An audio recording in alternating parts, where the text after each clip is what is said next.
Look into a child's eyes, so pure inside. Look into a child's heart. Can't you see it's torn apart? Could they see it, or did they just not care? A little girl so lost when she said her prayers. Did your daddy tell you stories? Did he tell you why the sky was blue? Did your daddy ever say he's sorry? Yeah. Little Lisa, did your daddy love you?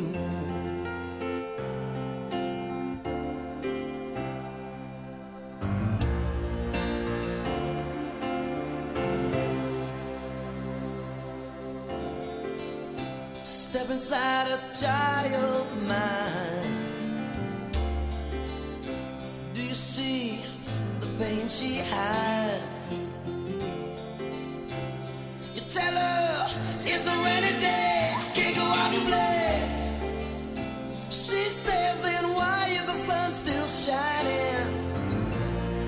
Did they hear her cry? Did God hear her prayers?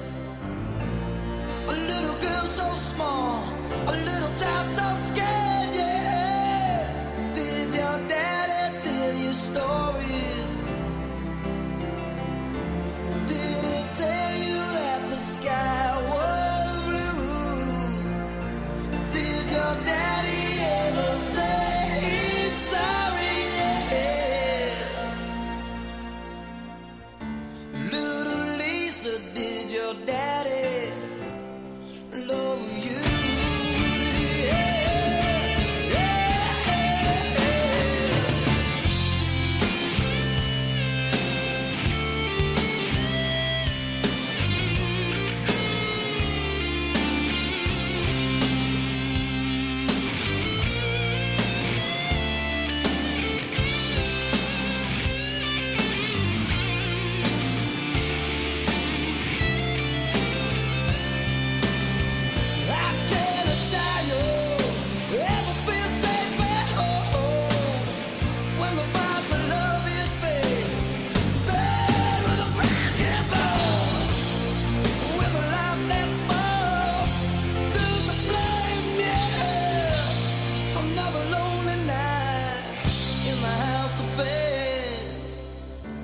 Did your daddy tell you stories?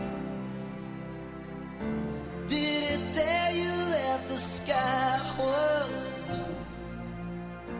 Did your daddy ever say he's sorry? Yeah.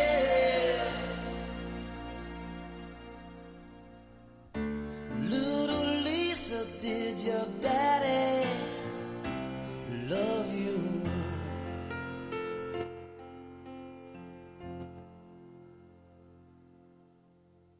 And where am I at? Turn that off. Turn that off.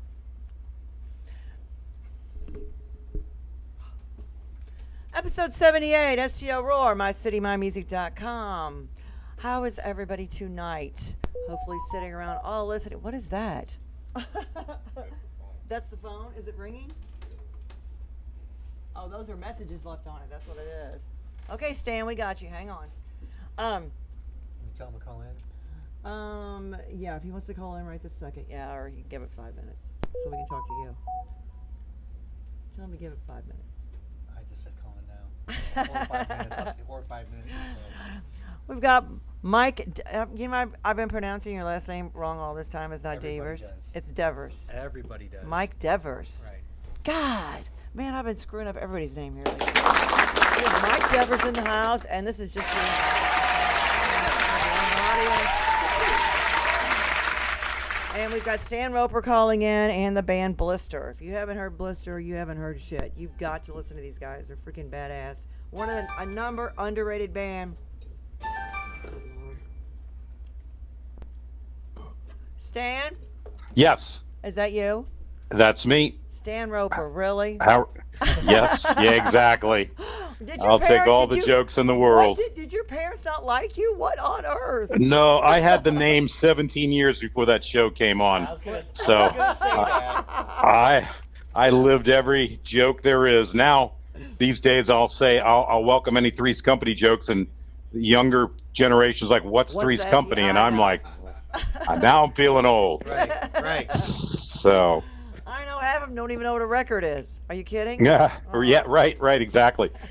Thanks very much for having us on. I know the guys are calling in here shortly. Okay. I just gave them the thumbs up. They're on R&R in the hills of the Black Hills of South Dakota somewhere right now. Oh. But they're man. looking forward to being on. And just sent the text. So they just talked to them a few minutes ago. Said stand by Okay. and looking forward to it. Cool. Awesome. So where are you at, Stan? I am right now. I'm in Daytona Beach, Florida. You bum. Really? Yeah, that's where I live. It sounds So horrible. His mom's not well. I live in actually DeLand, Florida. So I'm 18 miles from the beach and 35 miles from the Mouse House down in Disney. Oh, very And cool. but I'm from Washington D.C. originally, and lived around the country. But that's where I'm from. I've been permanent down here for the last 20 years. Oh man, that's terrible. Living on the beach. Uh, I can, yeah, yeah. Can I answer it? you're asking Do me I a question? answer it? No. Oh, Just do that. Merge. Okay, who have I got? Who'd this be? Hello?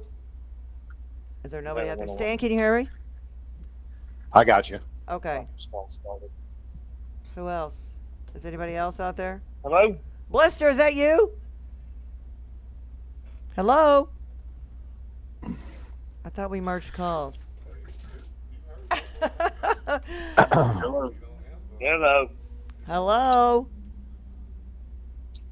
Sounds like Neil Gupton and Blistur on. No? Neil? Hello? What does number have? What does number be a 904 number? His is 904, yep. Yep. Conference call, 2 people. I'm gonna text him, see if they're He's on there. Can he not hear us? I'm texting him now to see.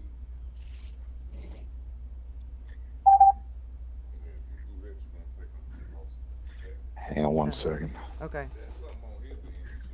Musicians and phones, they just don't work. I don't know what the deal is. I'm gonna play the fifth on that one. But yeah.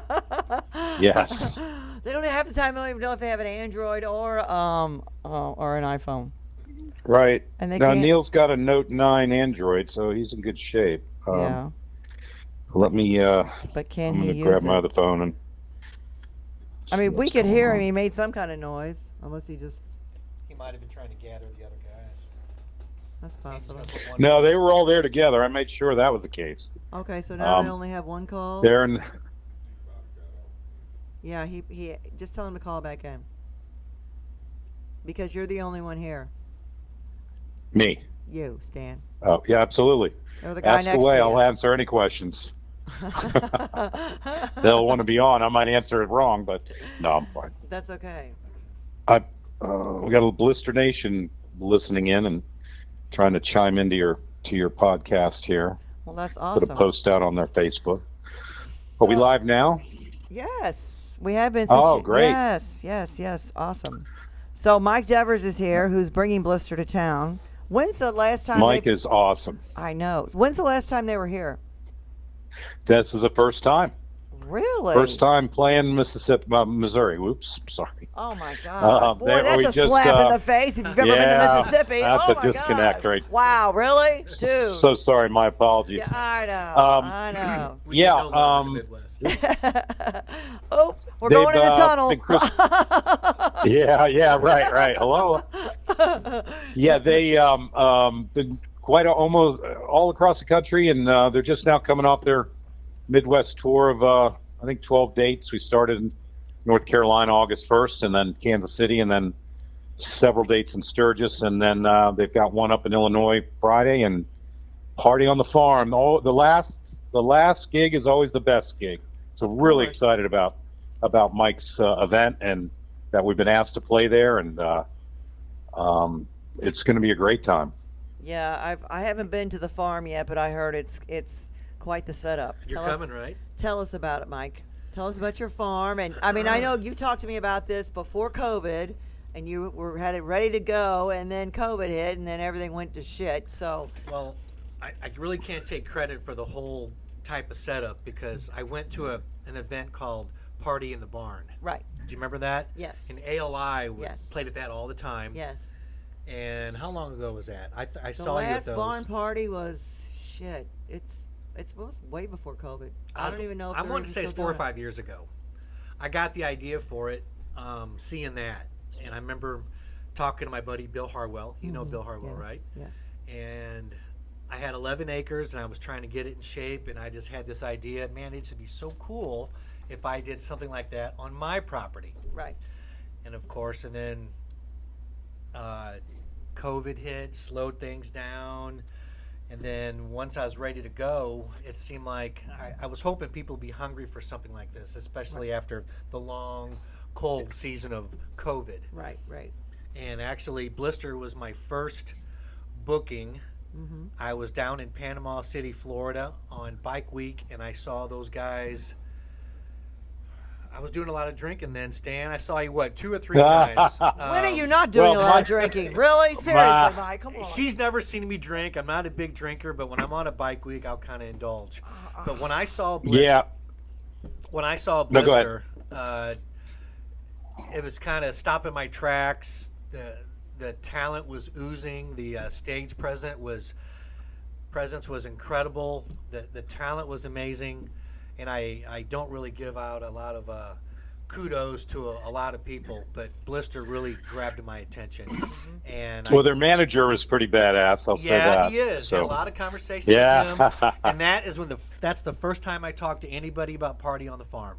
Awesome. And when I ran into him at their last show in Panama City, we exchanged numbers, talked about it, and then how long, Stan? After that, it was a few weeks later or something. Well, yeah. I reached out, and we were putting this Midwest tour together, and I definitely wanted the Party on the Farm to be one of the stops, if not the last stops. We were trying to do either before Sturgis or after, and it worked out better to be after Sturgis. And originally we were Sunday, and I think because of the somewhat of a demand and Saturday being a better night, we worked it out. Blistur finishes up late Friday in Pecatonica, Illinois, near Rockford, and next day they're going to pump out 7 hours of driving and make it and rock out at the Party on the Farm Saturday night, the 21st. Okay, here they 8 o'clock. are. So Blistur was actually my first booking, and I was very excited to have it off the ground once it was actually booked. Right. We had 3 shows in Panama City, and Mike. Okay, that I should think be Mike, them. you Hang had on 2 a other people with you. They were at every show from start to finish. It was really great, that they could latch on that quickly. That's Are you guys on? and Is that you guys? Is that Blistur on the phone? Yes, finally, through modern technology. You figured out how to There he use your goes. phones, right? Is that Neil? Sounds like Neil. that's Neil. That's Neil. I got Hi there. How are you guys? very well. It's going to be an awesome show. Very Can't good. wait. Cannot wait. So, are all 3 of you there, or is it just you, Neil? It's all of us. We're here. Cool. And you guys, This is Chris. Neil, Chris, and Vince? Yes. Yes. Yes. Have you guys been driving all day long? No, these guys actually are on a nice R&R for about 3 or 4 days. Oh, cool. Parked in where are you guys in South Dakota? Some really nice exclusive decompression restful spot after the long trip so far. It's Oklahoma, South Dakota, which is a Native American name for Inacoma, South Dakota. Yes. Very quiet. It's very nice out here. It's cool out there. My ancestors are buried out there. Chief Crazy Oh, wow. Horse. Chief Crazy Horse. Did you guys go to the? Did you guys see any of the sites, or are you just like doing R&R? Or that is a site you're seeing is the R&R, right? Right. We went between shows to Rushmore, and then there's the loop for is it Custer, or is it's Custer State Park with the wildlife loop off the Buffalo. Yeah, that was cool. Yep, We definitely. went to Deadwood. Deadwood is awesome. And this is their what's this, Neil? Your 6th, 7th trip to Sturgis, I think, or Yes, Something like that. Yeah. We got interrupted. Where did you guys play? We They- played Side Hack, Beaver Bar, Days End. Days In. That was it. We had one of our Several. local bands that was out there playing. It was they're called the Pyromaniacs, and they got invited back for next year. So yeah, they put on a hell of a show. Cool. Yep, it's all Very cover cool. music. It's a Def Leppard tribute, but I mean they dress up and it's That's they blow shit up. It's friggin' awesome. It's killer. cool. Damn. As soon as I heard that, I'm like, that's Def Leppard tribute. Yeah. Just that one. We saw some other ones. There was a Metallica tribute next to it. And, Oh, that's cool. Yep. So Course, give you're me a home. bio on Blistur. When did you start? How did you start? Where are you guys from? All that good stuff. A long time ago. And you guys got together. We'll speed it up. You got together. Why did you decide on the name Blistur? because all the good names were taken. No, seriously, kind of along the lines of Def Leppard, we misspelled the name on purpose because of the internet age. We wanted something that we could have the .com, Right. and we didn't want some long, we didn't want to be confused with a bunch of other bands around that had the same name because we knew we were going to do original music, and Right. so once people caught a hold of the misspelling like Def Leppard, and when you search the internet, you would only get us. Yeah. Very cool. That's awesome. So, how long have y'all been together? Chris and I were in a band around 2003, and we kind of split that and reformed into Blistur in late 2005, like November 2005. Yeah, so about 16, almost 16 years. Yeah. Long time. Yeah, I tried to quit, but my lawyer said I'd have to give Chris half my equipment. Oh, no, you can't do that. You don't have any money, but don't give up the gear. Jesus. Right. It's a top-law marriage at this point. You can grab my iPad. And there's always been three of you. Yeah. The Always- power, always the been a power of three-piece. three, the power of three. That's always the best number. Rush, It's Zebra, personality clashes, yeah. Yeah, and you'll stay together Um, forever. I hope so. Well, one of us dies. Well, what's amazing about having the three people is one of those guys is doing lead vocals while they're playing an instrument. So Oh, it's yeah. the lead guitar player that's doing the vocals here. Mm-hmm. And That'd be cool. Stan, correct me if I'm wrong. Wasn't Vince at one point before he joined Blistur? Wasn't he a lead singer? Vince was Prior in to that? several bands, and I'll let Vince chat a little bit with that. I think, Vince, when you were 19, you got signed on to go play over in the Far East, right? Yeah. Back in the day? I was an original metal band, lead singer. We did, but since we were still young, none of our parents let us go. They're like, No, they wouldn't let you go. Oh my God! Back in the day when we were that young, we just went anyway. Right. The bass player was 15, drummer was like 16, and Oh, my at goodness. that point, they were like, no, you're not going to make any money, you're not going. Yeah, Vince has been with us, I think a year ago. August was when first came on board, and it's just been a great addition to Blistur. He's the missing link and just rounds them out. And he's got an incredible voice as well, and does some incredible journey when we do mix in some covers when we do play some shows. But I think Chris handles most of the originals right now, and the album is a really great album. That's the last one we put out. That's phenomenal. So, Mr. Roper, how did you hook up with this band when you've got Chrissy and all the rest of those people you were dealing Wow, long. I knew that was coming at some point. I will go. I'll try to make it quick because my history as an analyst, and I'll try not to. So basically, real quick, I was a regional director with Hilton Hotels. Uh-huh. One of my hotels was Daytona Beach, Yes. and at the end of Bike Week is right there, end of Main Street.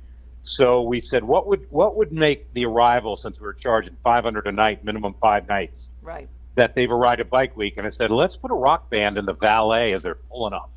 And so this is around 2007. Blistur just been around, and I was introduced to them through a talent agent, and we hit it off as friends. And every so often they're like, gosh, could you manage us? We really think that maybe you could help us because we can focus on the music, and you have a way to market, and you do so well at this. And so after a while, I finally, after 25 plus years, I left the hotel business and started a hospitality company, and we offshot a band management to manage Blistur.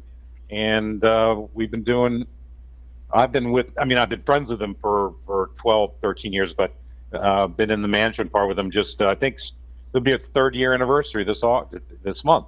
So it's been about 3 years. And so I'm happy to be able to pick up, and I can get on the phone when they're playing. I network. That's how I met Mike. You know, I do my best work when I'm at the shows, Right. Networking in the crowd, and so that's kind of in a quick, short story how it happened. Unless the guys think differently, and I'm very happy. Very exciting to do it. It's fun to get the marketing and promotions and get the awareness out there of how great these guys are. They're so underrated. It's incredible. And when people see them for the first time, like Mike did, you close your eyes, you think there's 6 people up there on many songs, and it's not. And I really hope you have a chance to come out and see them. Oh, I'm yeah. dying that I can't be there, but. Yeah, I think I said Anyway. that. I think I said that. What was that? Yesterday or this morning? Yesterday when we were talking about that, and I said they were underrated. You know, there's so much talent. Oh yeah. And it's just we just gotta get you out there more, just so you can play some of the bigger venues when you do come back to St. Louis. And That.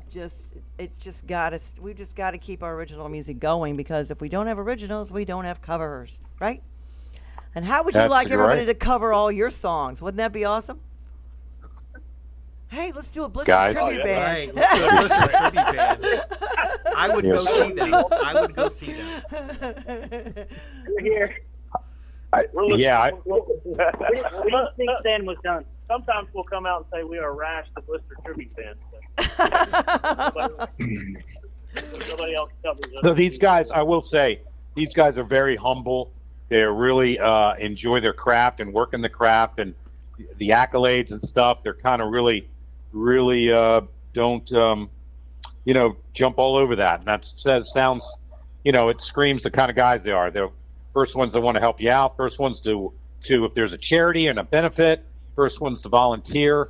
If there's a band that's playing, that might be, say, where everybody began, a garage band, and they're trying to make their own, and they don't have enough money or enough to have their own sound equipment. Right. Chris does our sound. He'll jump in, and if we're playing the same show, he'll lend them their 3-phase, very expensive sound equipment and Right. help them sound a lot better. And it's all about giving back with these guys. So it's really great. That's awesome. That sounds a lot like our community, St. Louis. If you've not been around St. Louis, it has the most unique and the most cohesive music community. And I say that because I've traveled all over the United States, been to many cities, seen many shows, and I'm a stagehand, so I've worked both sides of this thing.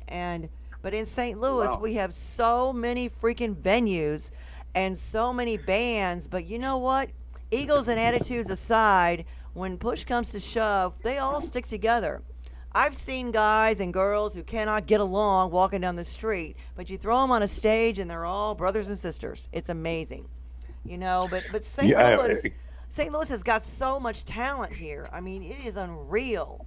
And there have been a few that have, semi made it, almost made it, but didn't have a contract. Had a contract, but bailed the night before. I mean, I can give you story after story, but I mean, I've not been to many cities that have that. I mean, what about you, Mike? Have you? No. I mean, you've seen it. You've been around. You've seen all the bands, cover or original. They will. I mean, I've seen some divas who will not sing with anybody else, but when push comes to shove, they will do it. It's amazing. They will still help each other out. A lot of great places the way it around is St. when Louis to see music. That's the way it is in Florida. You know, we all of us bands kind of stick together. I mean, it's a friendly competition, but there's no animosity between the bands. We have to try to help each other out. You know, and what's great about it, we have a lot of young original bands. I manage an original band. They just graduated high school last year. There's 3 of them, and they call themselves Rosemary, and they have got it. They've got the sound. They've got something, and it's rare because of the fact I've always said we need a new sound. Everybody's got to have. We got to have a new sound. I haven't heard a badass, kick-ass, own sound band since Rush hit the scene. And I'm a huge Rush freak. I mean, wow. When they first came out, I mean, think about it. There are so many bands out there that don't have, they just cover other bands, or they don't have that identity where you say, oh my God, that's Blistur. Oh my God, that's Rush. Oh my God, that's Boston. You know what I mean? I mean, they're hard to come by. And Well, I think the guys, you want me to say it, guys, or you want to say it? The fan base has put them as the love child of Rush, Pink Floyd. Go ahead. You go ahead. Tool and Metallica. That's cool. dude, Rush, I'm in Pink love. Floyd, Tool, and Metallica. I'm in love. No, I've listened to them. They're freaking fantastic. You guys are just phenomenal. But I mean, you listen to your favorites, and you pick your flavor, and you put it all together, and then it becomes your sound. So whether you're the love child of those 4 bands or not, it's still yours, right? It's your sound. We're all Nobody up else for has something. it. You know, that's what's important. And it's just, who is out there? We actually been trying for any of that. That's just kind of what people labeled us, as we went. I don't see a whole lot of Rush in what we do. I love Rush. But there's some technical stuff we do. But, it's kind of all over the map. Yeah, I mean, the following of these guys just grows a year and year, and I love bragging about it. And when I say how humble they are, sometimes they reel me in a little bit too much. But I'm very proud that these guys are Folio Magazine's Band of the Year 2019, 2020, and Chris is Musician of the Year 2 years running, and it just and when you watch them on video, it's great. When you hear them on the recordings, just as great and awesome. But when you see them in person, everybody says, "Wow!" If I hadn't seen them in person, I can't even be. I'm more surprised how great they are. So what is taking you guys so long to get here? Right place, right time, and it's a tough business to try to. There are a lot of bands right behind other bands. Oh, I know. Yeah, you know when it takes a while to know somebody. We can cold call and all that. We've been doing that all along. It takes quite a while to get your foot in the door and get known. But a lot of these festivals and things we've tried to get into, venues, they don't know who we are. Right. Need word of mouth over a long period of time. I know And Go ahead. exposure too. I mean, it's you want to play all the big arenas and venues. That's great, but you got to get the word out. And these guys will play. If there's an opportunity to get exposed to new people, they'll play if they need to anywhere. And I think Mike can attest to this. We were playing a really nice venue, Ms. Newbies in Panama City, and then I said, "Hey, we're playing at one more location called the Alibi Lounge," and they were in the smallest deck setup. It was almost like a corn maze how they had to get set up. And I remember, Mike, your face when you walked up, and you're like, "Wow, this is pretty. This is the smallest. I didn't think I'd see this." It was the smallest you remember stage that? I'd ever seen, period. Okay. A postage stamp? They're on this deck that he's not kidding. It looked like a maze. So you had Neil playing drums tucked back in the corner, like like a little walkway to get back to him, and then in the walkway, then you had Chris, and then on the far right hand side, you had Vince playing That bass, was and funny. yeah, it was. But the bar was packed. The bar was packed, and Love and Blistur, but. How We they actually got their enjoyed it, how man. they That got was- their equipment up on that deck, I have no idea. Oh, there's always a way. There's always a way. Yeah. That was fun too, but that load in and out was horrible. But we still had a good time, though. We still had a great Oh, time. it was a great It's time. all about the people anyway. I got a great video of you guys playing YYZ, and I've been sharing that a lot on Facebook. And Cool. Oh, that's great. well, all three of them. Hey. You got to give kudos to all three of them on this, but right now I got to give a little kudos to Vince. He is probably the best bass player that I've ever seen in person. And the other two guys that's great. are magnificent. And usually you can kind of say that the bass player is the guy that's a little interchangeable. Right. You know, the lead singer you can't know so much, but all three of these guys have a special talent, and none of these guys are really expendable. Right. And I love watching Vince play the bass just as much as I do love watching Chris play lead guitar or Neil banging on the skins back there. Right. You know, it's just oozing with talent. So Vince, Jocko or Wooten or both? Actually, I grew up Steve Harris from Iron Maiden or Billy Sheehan, maybe. Awesome. Very cool. Very cool. That's very cool. But yeah, that's just. I was more in the lead guitar players than I was bass players, actually. Oh, gotcha. So do all three of you, is there one writer or all three of you collaborate, or one does the music and one does the lyrics, or do you just like throw it all together? Your It doesn't song. really matter. If it comes together, one of us has an idea, we just elaborate on it, that's all. Or if we all have an idea, we elaborate on that as well. So there's really Very no cool. rules about who writes what. Yeah. Part of the reason we've endured as long as we have is that nobody's real possessive about being the sole songwriter. Somebody's got a good idea, then we go with it. And so, in such case, I've been able to submit lyrics or music, and I don't know, you still there? I'm here. Okay. Can you hear me, Neil? Yep. Okay. Mike, Kat, can you hear us? Yep, we're here. Yeah, we just got all kinds Oh, of. okay. You wouldn't believe what's going on. We've had a Mike, couple Mike, things happen on air while we're doing this, and we're trying to juggle it. Mike just got Oh, hit. okay. His car just got My hit. car just got hit right out. A right in hit and front of the run right in front of the studio. Oh my I God. got the- Oh, I got, shoot. I got the side view mirror from the car that hit me. Oh, I'm so sorry. Holy shit. Is it? Huh? The car just hit him? The car hit you? Yeah, Well, car, while you- car well- just smacked into me out there, out right on Broadway, right outside the studio. Oh my The bar God. owner across the street said, "We got a pretty wide view of with our cameras outside. And after we're done with the interview, I'm going to go over there and see if I can get a license plate." Oh yeah, that'd be great. Oh, wow. Well, I pulled up to the studio and there's a car out here, like, halfway on the sidewalk in front of the studio and halfway in the street. The bumper's ripped off of it. It looks like a total crime scene. I'm Somebody going, what on smacked earth? it. Yeah. Jeez. Oh my gosh, that's terrible. So sorry, Mike. No, you know what? It happens. I don't know what I can say on the air, but I'm just going to go with it. You can say whatever you want. Fuck it, right? Are you in Right, the okay, car? we're I a think- podcast, right? It's a podcast. I think- OFCC here. You can say what you want, but we have lots of ASCAP. I think all day if- long. I think Chris should write a song about it. Yeah. Yeah. When you're in Are St. you in the Louis, don't car? park here. Right. If I go back on the songwriting thing, one thing that I really admire about these guys, every one of their songs is telling a story.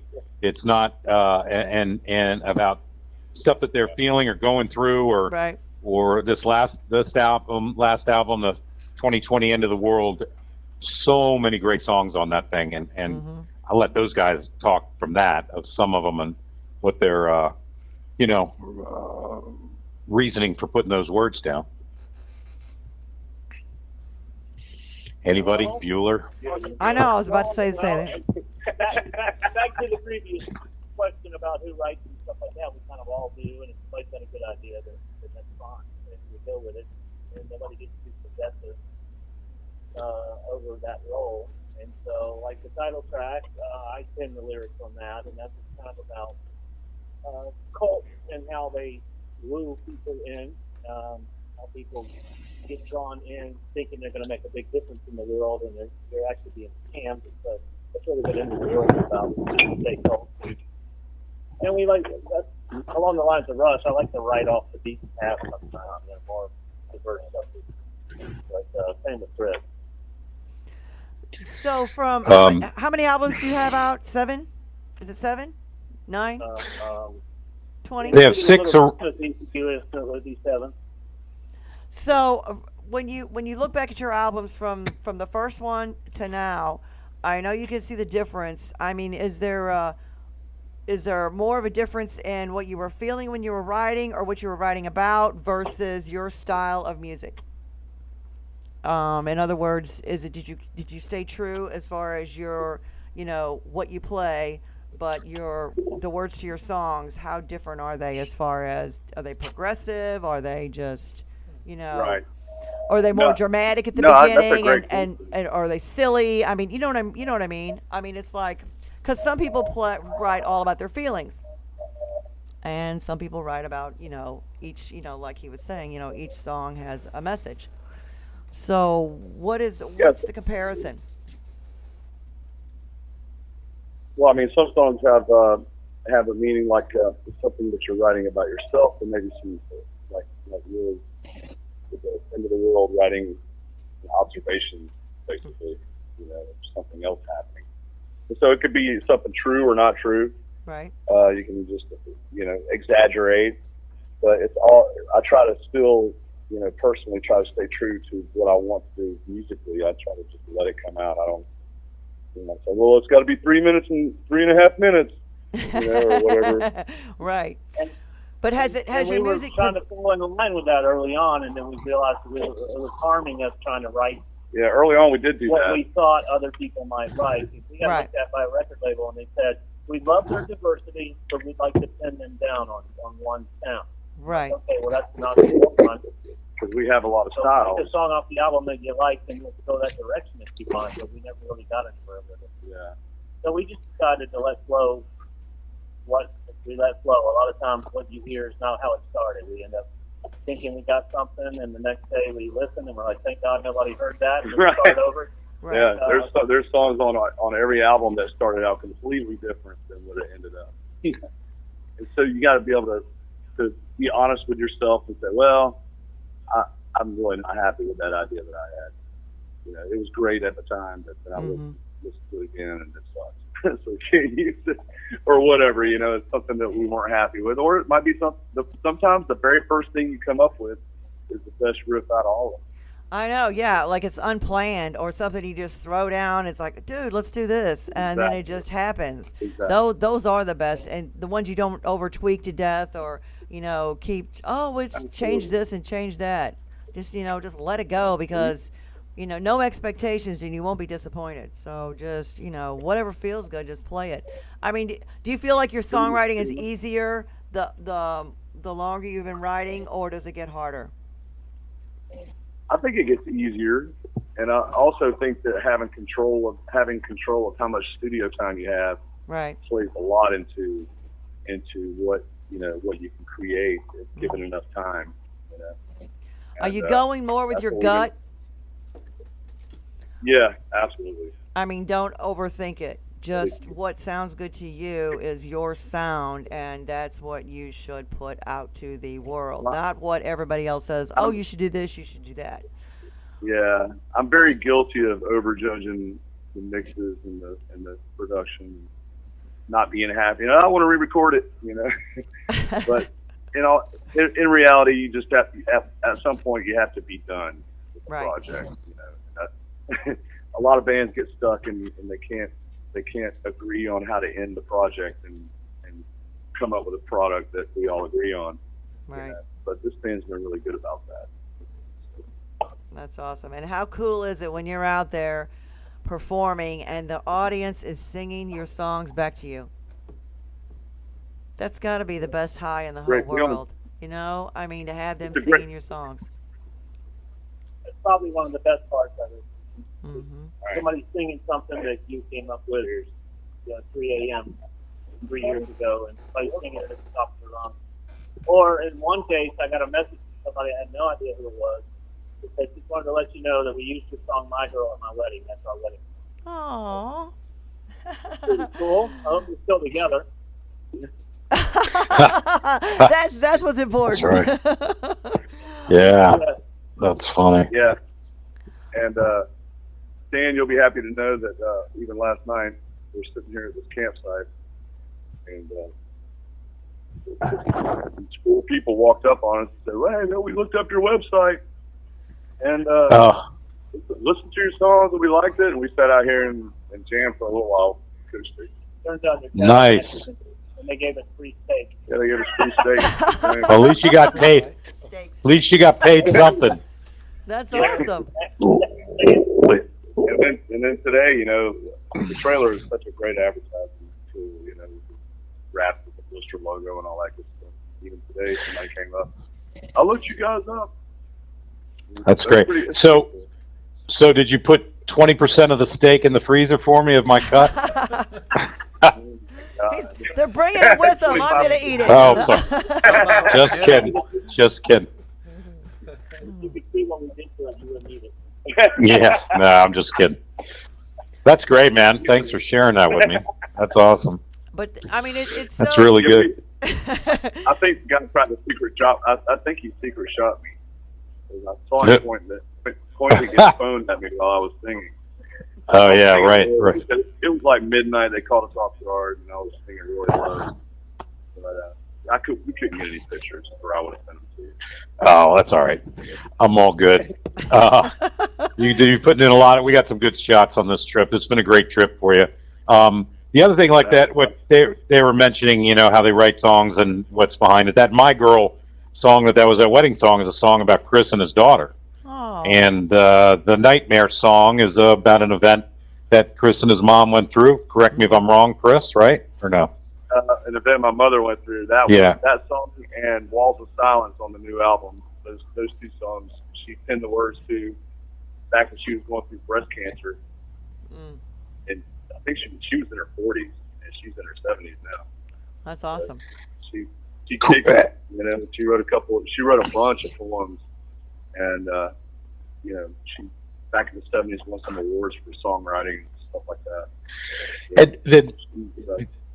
And these guys, Kat, these are true musicians. This is all they've done their whole life.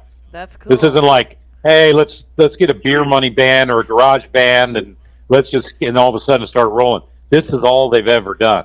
That's and awesome. They're true artists at that. So are you three legacies? I mean, as far as your parents or legacies, I mean, as far as musicians, do you have people in your family that have played? Yes. I thought you said lazy too. Yeah. What? I thought you said, are you No, guys we lazy thought- dudes? we thought- Oh yeah, no. Well, you could be lazy. I don't care. But I mean, no. Are you legacies? I mean, as far as family members that play. Chris would be. Your family was into music, right?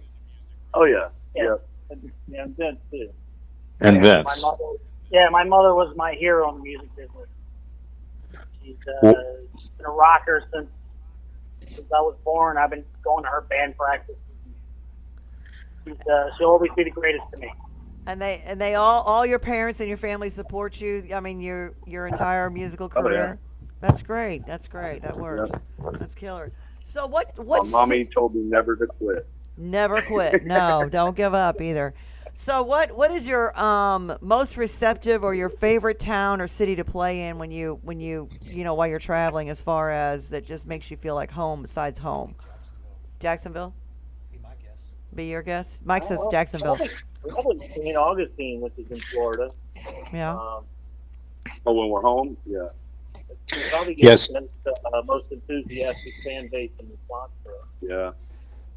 Yeah, people line up. That's kind of a really great, one of the first venues that got when Blistur was Blistur, Yeah. I think, right, guys, and put you up and people line up down there to get in. If you don't get in, it's a small tavern type thing, and people wait all night to watch them play. Now, how awesome is They look- that? I mean, that is so cool.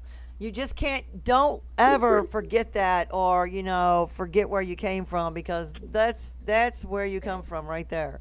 They're the ones who are taking care of you and just carrying your music around. Just I've seen Right. so much. I've seen so many professional or some of these older musicians, the ones that have been around forever who forget where they came from. Stan, what was the name of that bar that I saw you guys in the very first time?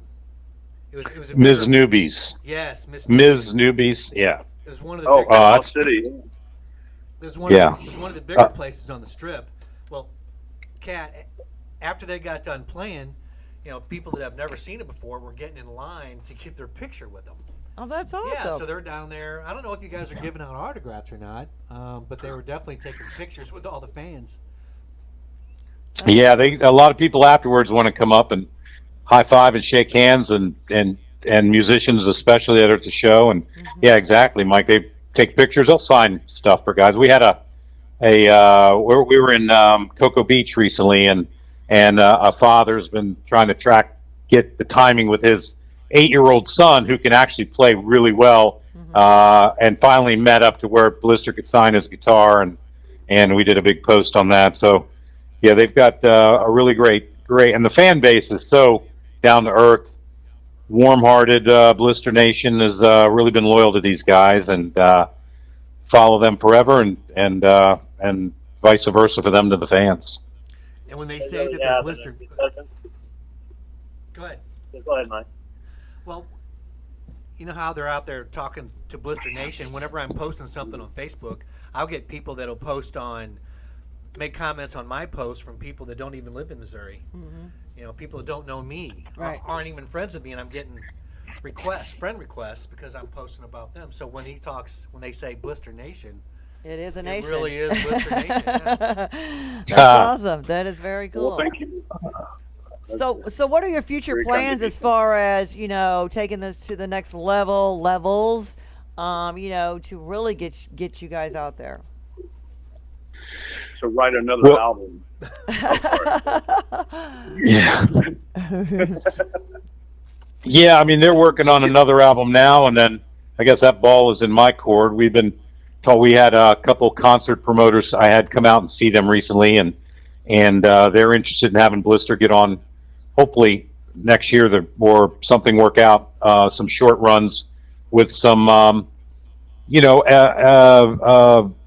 and coming acts and also some A-listing acts. They've opened for some A-listers many times over the years, but we're trying to get, like we're doing with you, how to get some exposure in new cities. Right. And gosh, when Mike mentioned he had this, I wanted to jump right on it and kept on it with him. And if we expose Blistur to 5 people or 5,000 people, it's still more people than we would sitting at home. Right. And so they're all about the craft and putting the time in and putting the work in and putting the mileage in. Gosh, I did the drive across country with them in that RV. So far this year, they have gone to Laconia, New Hampshire, and played. They've been in Daytona. They're going to be in Myrtle Beach. They were at Panama City, Right. Sturgis. They're going to be in Ocean City, Maryland, here in a few weeks, playing, and plus the circuit around Florida itself. I think we're doing about 185 shows a year right now. And They were up to 200. And don't forget the But- thriving metropolis of Catawissa. That's right. Oh, that's been on the bucket list since we started. The hotbed of rock and roll. Yes, That's right. exactly. That's right. That was on their short list of places they want to go. Right. Sorry, Mike. Didn't mean to drop that one. No, it's all yeah, good. and very excited about it, and it's going to be just such a great event. If you haven't seen Blistur, you definitely want to come out and see what it's like to get blistered, and that's something we're pretty fond of. Such a treat, and they don't have any exposure here in St. Louis, so this is your chance to come out and see them firsthand at Party on the Farm. I mean, even if nobody shows up, I'm looking forward to seeing them play. Well, we appreciate very much you having us out there, Mike. Yes, because we you're really the do. catalyst for all this. And I'm very excited about it. that's why we want to do the rallies like we do and the festivals and events, because we end up playing to big crowds and meeting people like you. I told Stan that I was Yeah, gonna, exactly. I told Stan that I was going to do a home cooked meal for you guys, so I'm going to give you a chance right now. What do you want? Oh, there you go. Peanut butter and We can't jelly, thank or you jelly enough. and peanut I butter. mean, if you want steak and baked Right. potato and salad, right. if you want porterhouses and baked potato and salad, I can do Very that. easy. Vince has a different diet than me and Chris. My criteria is if it has parents, I'll eat it. If it has parents. So Yes. I like protein. Well, I don't want to put you on the But spot Vince here, but is, you can text it to me or text it to Stan or let me know what you want, and I'll have it prepared for you. Yeah. you don't have to do all that trouble. See, here comes the humble. Here comes the humble. Well, I don't really want people going to all that. Yeah, no doubt. But Yeah. yeah, You're going to bring all the people in, and they're going to stomp down Mike's weeds in his field. So No, there's something they're right gonna there. smoke his weeds in his field. Yeah. Know it. Right. Since we can say certain things on the air, it's can say definitely whatever you it's want. 420 friendly. I'm just letting you know. So There this is you my go. property. Right. This is my property. You can Right. fire up right here if you wanted to. Can't smoke cigarettes in the studio. That's but it. You can smoke whatever you want. Yeah, and Blister's also huge in the military community. They love them to death. They fly them down to, been flown down to Guantanamo to play for the Marines, and they'll do benefits. Big benefit they do in Jacksonville is Boots on the Ground, which honors all the fallen Florida soldiers, and it's so moving. They line these soldiers' actual boots up. It goes on for miles, and they do that gig for free. Oh, that's So there's a lot awesome. to that too, Can I go ahead and plug? in their humbleness. Can I plug what some of the proceeds Yeah. are going to? Yeah, to veterans of PTSD awareness. But there's actually I'm working with the guys at the VFW in St. Clair. They're going to make sure the money gets to the right place. So veterans of PTSD. Oh, that's great. So if you want to at least come out and support our past, present, and future veterans. And it's because of these guys that we're even able to do events like this. It's because of these guys that Blistur can even exist and go on tour throughout the country. Yep. Very cool. That's great. Amen. Amen. And And- thank you for doing that. And Mike, they could, if someone can't make it to the show, they can call and donate the money, I guess, right? Absolutely. Pay you, yeah. It's on Venmo and also on, is it pronounced Zelly or Zelle? The Zelle. No, I don't know. I think it's Zell. Zell. Zelle and Venmo. Yeah. Both of them. Oh, that's great. Under my name. In Catawissa, Missouri. Under Catawissa, Missouri, Mike Devers. Mike Yeah, Devers. I'll get all that posted up again too, Mike, on social media for Blistur and During this live broadcast, I hope that's okay. Can I give the address on the air? yeah. Sure. You're Where are you streaming it out of the RV? No, I'm sharing. They're streaming it. Oh, I got you. Yeah. We're I thought you were doing a live thing of you talking on the thing. Okay, that's great. No, I wouldn't do that. Why would I? I don't know. You surprise me sometimes. No, but really, That's I great. so right now I've shared the podcast that we're on now. So yeah, That's awesome. Very Um, cool. Very cool. so I friended Kat. Awesome. Okay. Well, my Everybody's a phone's friend up of there. Cat here Everybody's in St. Louis. my friend. Everybody knows Cat Muse. That's right. That's I don't know right. how So many- what are some of the venues, Kat, you would see these guys in St. Louis? Oh man, we could start out with the pageant, Delmar Hall, and let's what? see, the pageant, and right next door to it is Delmar Hall. I would say the Duck Room, but it would be too small for you. But it's a venue you have to have on your resume. The Duck Room is legendary. It's freaking Oh, really? awesome.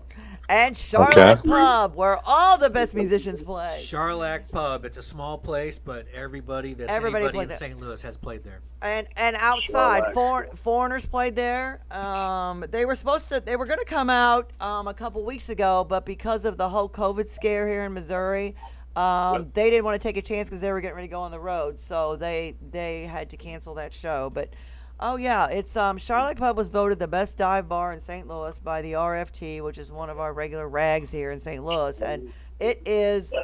But it's one of those places that it's a melting pot of people. It's my home away from home. We've been going there it's been around for 21 years. And it's a really cool little bar. The sound is amazing in there. And you wouldn't think it would be, but it is. The sound is amazing. It is. And Mike is a pool shark. Wow, that's great. And Mike is a pool shark if you didn't know that. So he's there, on the one pool table, killing everybody. I just got a text message. Someone that's listening said there's a new venue in Chesterfield called The Factory. The Factory's new, and then there's also St. Louis Music Park. And then there's Chesterfield Amphitheater. There's the regular amphitheater. Let's see. And then we got the stadium. Can you fill the stadium? Yeah, we'll get you guys to the stadium. I tell you, if we can get one of our songs on the radio, we might be able to. I think you. But I will. Here's where I put the pressure on 'em. I will tell you that Blistur will be ready for a Star Spangled Banner in front of a Cardinals game anytime. Okay, I will. Oh, that would be awesome. I will put the word out because I do know a couple people there. Believe it or not, and I'm a bartender there too. Cat does There we go. I bartend at the And Cardinal. Stan's surprised we've already thought about that. So, yeah. That's great. So you're Cardinal fans, of course. Yes. We will for this podcast Well, for there sure. you go. I was going to put you on Absolutely. the spot if you said yes. I was going to have you name me There a you couple go. of famers. I'm not going to say George Brett. No. Yeah. No.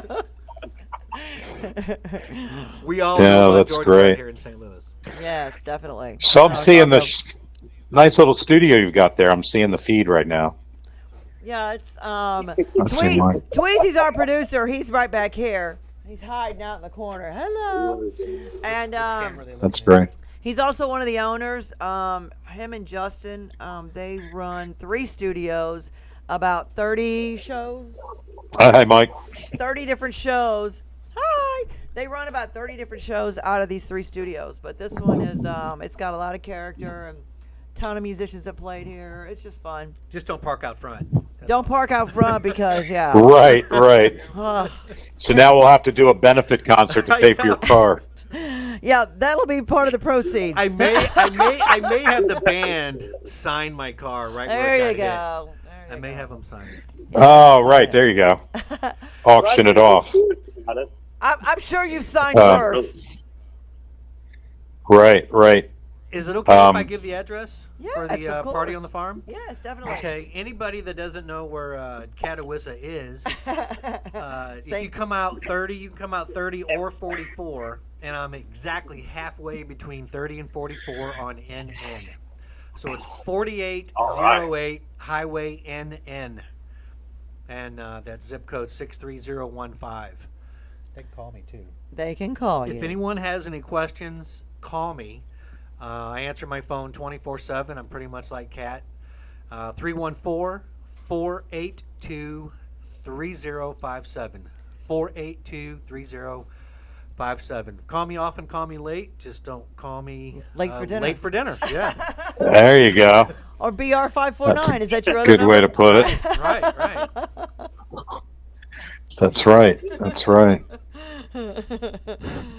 Oh my God! So when you guys are done, are you guys just keep adding cities to your tour, or are you just going to keep circling around the United States, or what are you doing? I mean, after you leave here.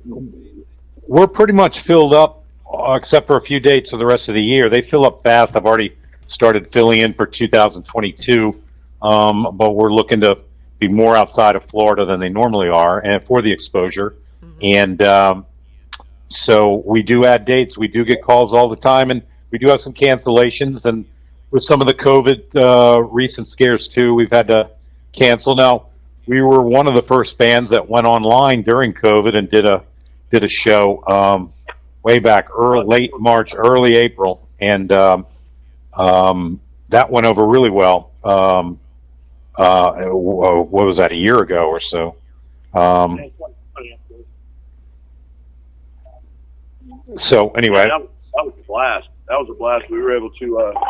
It kind of gave us an opportunity to connect with the fans, on a more personal level, because we were able to talk to them as we were playing, taking requests and stuff like that. It was pretty cool. And at that point, everybody was locked down. Yeah, we didn't know what was going on with COVID, so I work at Orange Park School of Music as a vocal teacher, guitar teacher, and we have access to the back the back studio, and we figured, well, what the heck? Let's just go ahead and broadcast our live performances, because people were itching to get out and see people, see bands live, but it wasn't possible. So there was very few bands at that moment, broadcasting live, and we jumped on it right off the bat and had a great response. It was fun.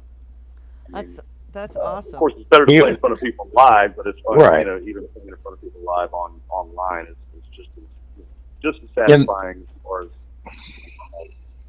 The local news affiliate picked it up and did a nice story on the guys. Well, that's cool. Yeah, we had a ton of musicians here that did that same thing.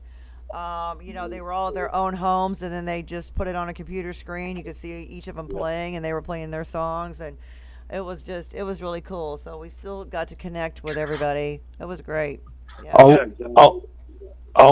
I'll let the guys comment on this, but there is a song from one of their albums that was, and I think still is, Neil, you can comment, I guess, that's being considered for a theme for a TV show in Australia. Oh, yeah. I'm not sure where that stands. It's Shadow. Yes, the song is Shadow, and it was for a comic book series turned either live action or animation series. And it was from the creator of Xena Warrior Princess and things like that. So it could be a sci-fi thing, but the song itself is a perfect fit. I think they're just shopping at the Hollywood studios to get a series on it. And we hope that happens, because once we describe the theme of the comic book that they're turning into a series, it was like Shadow was the perfect song. You should tell her the story about Shadow. It's a true story, that song. Shadow, Go ahead. what album was it on? I forget. That was on the The Fear Itself or Stars? Fear Itself. Yeah, Shadow was about a guy I knew that turned out to confess to an unsolved murder. So it was like my entire life. It was the older brother of a friend of mine. My entire life, I knew this person. Everybody knew this person. They thought they knew him. And out of nowhere, he confessed to unsolved crime, unsolved murder from the early 70s, because he couldn't take it anymore. His conscience was killing him. And it was kind of a twofold angle to the lyrics to that. One was you think you know somebody and you really don't. Yeah. And the other was how two people really died that day. So he wrote it in died first person. too. And years later he couldn't take it anymore, and now he's in prison. So it was an interesting thing to me that somebody would rather be in prison than deal with the pressure of the heavy conscience. Wow. So I like writing stuff like that. I like writing about subjects like that. That's what I loved about Neil Peart from Rush. Is Yep. you get into his lyrics. Yep. He was such an amazing wordsmith. Oh man. And I've always been impressed. Like most people don't listen to lyrics and they're singing, they don't even know what they're singing, so they don't care. But I've always been attracted to that. I know that was the huge attraction when I first heard them. It was 77 the first time I heard them, and I ran to school and I said, because I had my little collection of friends, and I said, I was always turning them on to new music, and I said, listen to this band. And every one of them looked at me and said, they suck. And I said, you people are idiots. I said, this is a three-piece band from freaking Canada. I said, and the drummer, his drums are octagon, and they're electric. And they just still looked at me like I was speaking a foreign language. And I swear to God, I just went to my 40th reunion last year. You were right. Really? But I mean, I've been hooked. But their lyrics are so amazing. I mean, matter of fact, my next the next ink that I get's gonna say, "And the meek shall inherit the earth," which I think is just the most killer line. I mean, seriously, they have the most unique lyrics. But my life quote is, "If you choose not to decide, you still have made a choice." Yes. Yes, exactly. I mean, but they, and each one, I mean, all their songs, they tell a story, and it's like, and it's a lot of it's just, people just, if you just listen to it, it's, I don't know, I just go crazy. I think a lot of it, including me, and I'm guilty of this, and I love Rush now, but when I was a kid, I just could not get past Geddy's voice. Yeah, I'm I've sorry. heard that too. I Get love over it. I love the band. Don't get me wrong. I love the band, and I can't even imagine this thing like him. Don't get me wrong. I love him now, and I love the band back then. But you know, I just could, and that's the problem with millions of people. They can't. But there's millions of people that don't give a shit, and they love the band for what they are, and I'm one of them now, of course. But back when I was, a younger person there, I just could not get past his voice. His vocal man. style. I love the words. I love the band. The band was the shit. I mean, they still, Oh yeah. to this day, I listen to any song by Rush, and I love it. Yep. But that probably answers the question of why your friends may have kind of looked at you like a deer in the head. I don't know. I guess because it was a different sound. It really was. I mean, growing up in the 70s and the 80s, it's REO Speedwagon, it's Led Zeppelin, it's Pink Floyd, Styx, whoever. Absolutely. And then the Rush comes out of nowhere, and it's like, wham, dude. But you know what's so great? His voice was like, his voice was like Yes. Like the person from Yes. It's very unique, but St. Louis has got a badass Rush tribute band, and we don't have enough tribute bands. We've only got 100,000 of them, but this one, it's the guy's name is Billy Audrain, and wow, I mean, I was blown completely away when I saw it, because I've seen every band in this town, and tributes are tributes. But when it's a Rush tribute, which I know is going to be a very difficult thing, holy crap, you could shut your eyes, you couldn't tell it was not the other band sitting right there. I mean, it was amazing. And every time they play, they sell out every freaking show, no matter where, no matter what the venue. And this is a tribute band. Oh, wow, man. I mean, so it's like, but of course, most of the people who go to those shows are guys. Apparently, it's a. What was I told? Sure. I mean, I've been called a dork all my life, and I'm fine with it. But I still got to see the cool bands. We've battered around, doing tribute shows and stuff like that. We've kind of thrown up the idea, and I don't know. There's only certain bands you can do 3-piece. Right. Rush is probably way out of our league vocally, at least. And believe it or not, Alex Lyson is a very underrated guitar player. Yeah. That's another call. That guy, he should be a household name like Eddie Van Halen. That's how good he is. In my opinion. Oh yeah, definitely. Underrated. There we go. Of course, you have Neil Peart kind of taking over the. He kind of sucks all the air out of the room when he walks in there with the way he plays drums. Oh, but man, the whole band was badass. I know. Definitely, they still are.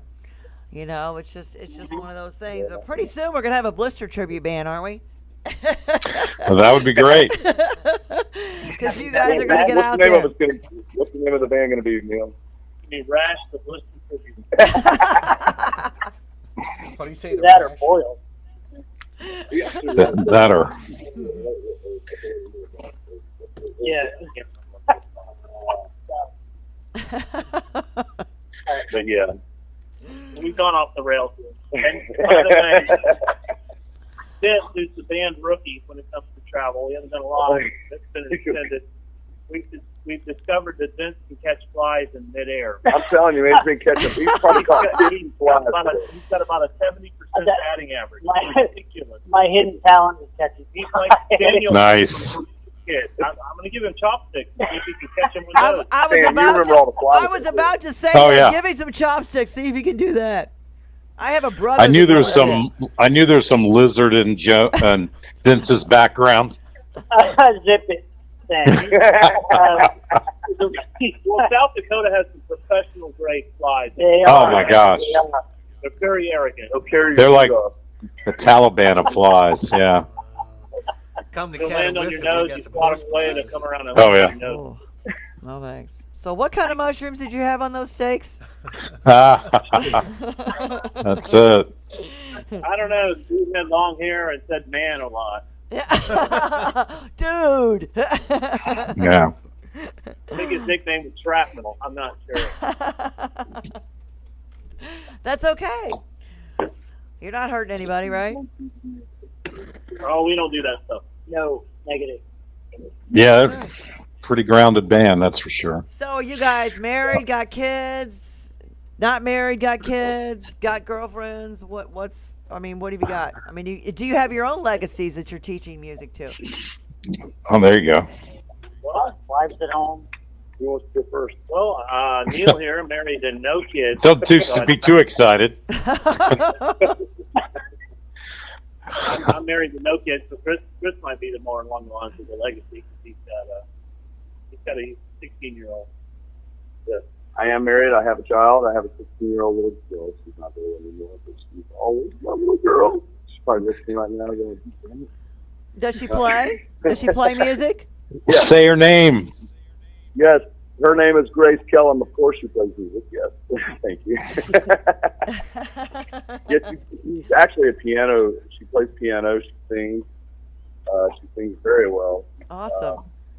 She's on a couple of the songs on the album and all that good stuff. She's actually, I recorded her on Stars and Stripes album, doing a little, "Oh, I love my daddy." And she really loves that now. Oh, But that's but adorable. I figure maybe when she's 40 and I'm gone, she'll like it. I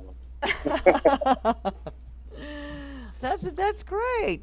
So is she gonna go to college for music, or is she just gonna just play by just keep playing as just a musician, or I mean, is she gonna make Well, she's dual enrolled in college, so she's already kind of in college now. She's kind of keeping it open in the air, whatever up in the air, whatever she wants to do. I'm not pushing her in either direction. She's talking about maybe getting a business degree. I was like, oh, that's a great choice. That's That's awesome. what I should have done. That's awesome. But I told her she could do music at any point, because I'm in the business, and she's already a natural. She knows a lot about theory, and she catches right on. She's already taken some music classes in college, and so yeah, she's moving right along. She's also talking about possibly doing a bakery later on. I said, hey man, that sounds like a great idea. I love bread. Well, you sound really I love proud. sandwiches That's awesome. and That is coffee. very cool. So whatever direction she wants to go in, it's fine with me. But I think music will always be in her life, just by default. She grew up around music, and here I am. I call her and her mom every day from the road. That's cool. Keep it going. So, did I hear earlier one of you teach music, or do all three of you teach music? Yes, that would be. I teach at Orange Park School of Music. I do vocals and guitar, and I also have a drum student. Are your students young, or are they just any age? Well, it varies. I've got from 7, I'd say age 7 to, well, I don't know, she may be 8 now. Mm-hmm. To I would say age 30, Mm-hmm. maybe even older. I think one may be a little bit older than that. But yeah, so wide variety of ages and genders. I have little girls, I have boys, I have men. It doesn't really matter what level you're at. We can teach you at any level, believe it or not. Anybody can sing, anybody can play if you really put your mind to it and listen, what the teacher says. That's great. Hi. What is your easiest piece of advice that you give to them as far as to keep them going and keep playing and not get discouraged? That if they don't get a song or don't get a note right, that it's not the end of the world. I mean, what's to put them at ease? What is the easiest thing that you can tell them, or something that they do understand that it's it's Well, just. I'm very frank with all of them. Mhm. I'm very much myself, and so I tell them, I say, you cannot get any worse. If you do it every day, you have to get better, Right. and that's the truth. That is true. If you That apply is yourself every single day, you have to get better, and you will get better. definitely. But you can tell. But you can tell. I mean, have you had that one kid or that one grown up that's just like has that natural talent that just blows you away? And Absolutely, I do. There's 2 little girls that I teach. They're sisters, and they're both natural singers, and I'm just kind of helping them with breath control and stuff like that. And one of them is a natural drummer, and so I've got her playing drums and playing piano and singing. Wow. And it's really a cool little job. You know, it's a lot. It takes a lot out of me because we play so much at a time. Mm-hmm. So, but I do get some satisfaction because I love kids and stuff like that. You know, and to watch someone learn something and get a little gleam in their eye when they get it, it's like, all right. Cool. And you pat yourself on the back because you taught them, right? Yes. No, I pat them on the back. Good. For doing all the work. I didn't do anything. They did all the work. Well, I pat them on the back for listening and doing, doing the right, being part of what they really want to do.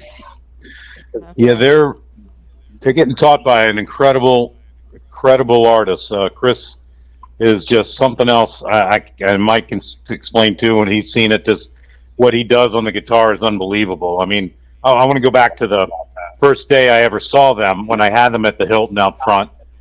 I hadn't got a chance to go out. They were already set up and playing. And my assistant, Mindy Rudolph, texts me. And I mean, back then we were using Nextels. And she goes, "You've got to get out here." And I go, What do you mean? Do they suck? Please don't tell me they suck. And she goes, "No." She goes, "There's all these Jacksonville people saw that they were playing, came across the street. The valet is blocked. The valet manager's pissed." And I go, "He is? Really?" And he goes, "That's too bad. You mean that the crowds really love them?" She goes, "These guys are incredible. I can't believe they're playing on the front drive for us." And you know, these kids that are getting taught by Chris are just very blessed to be taught by Musician of the Year, let alone just all-around great person.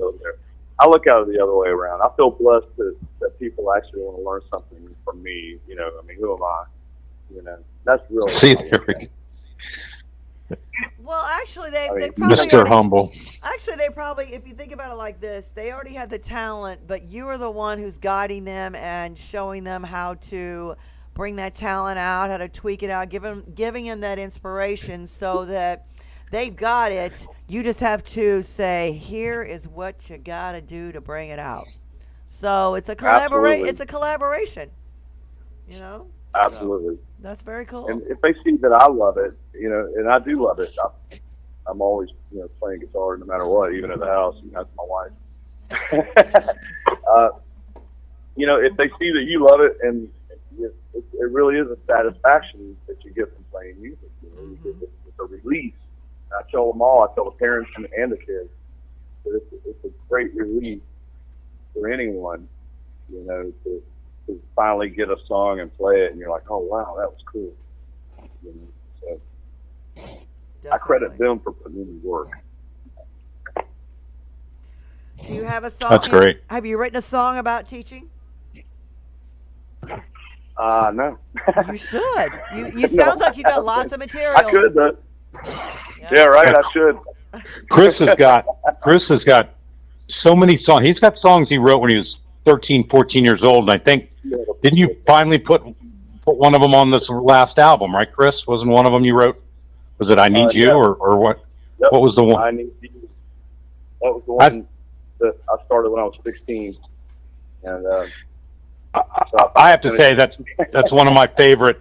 I mean, that's a moving song for me, and that's hard to do for me to move me. And that says so many layers to it. It's such a great.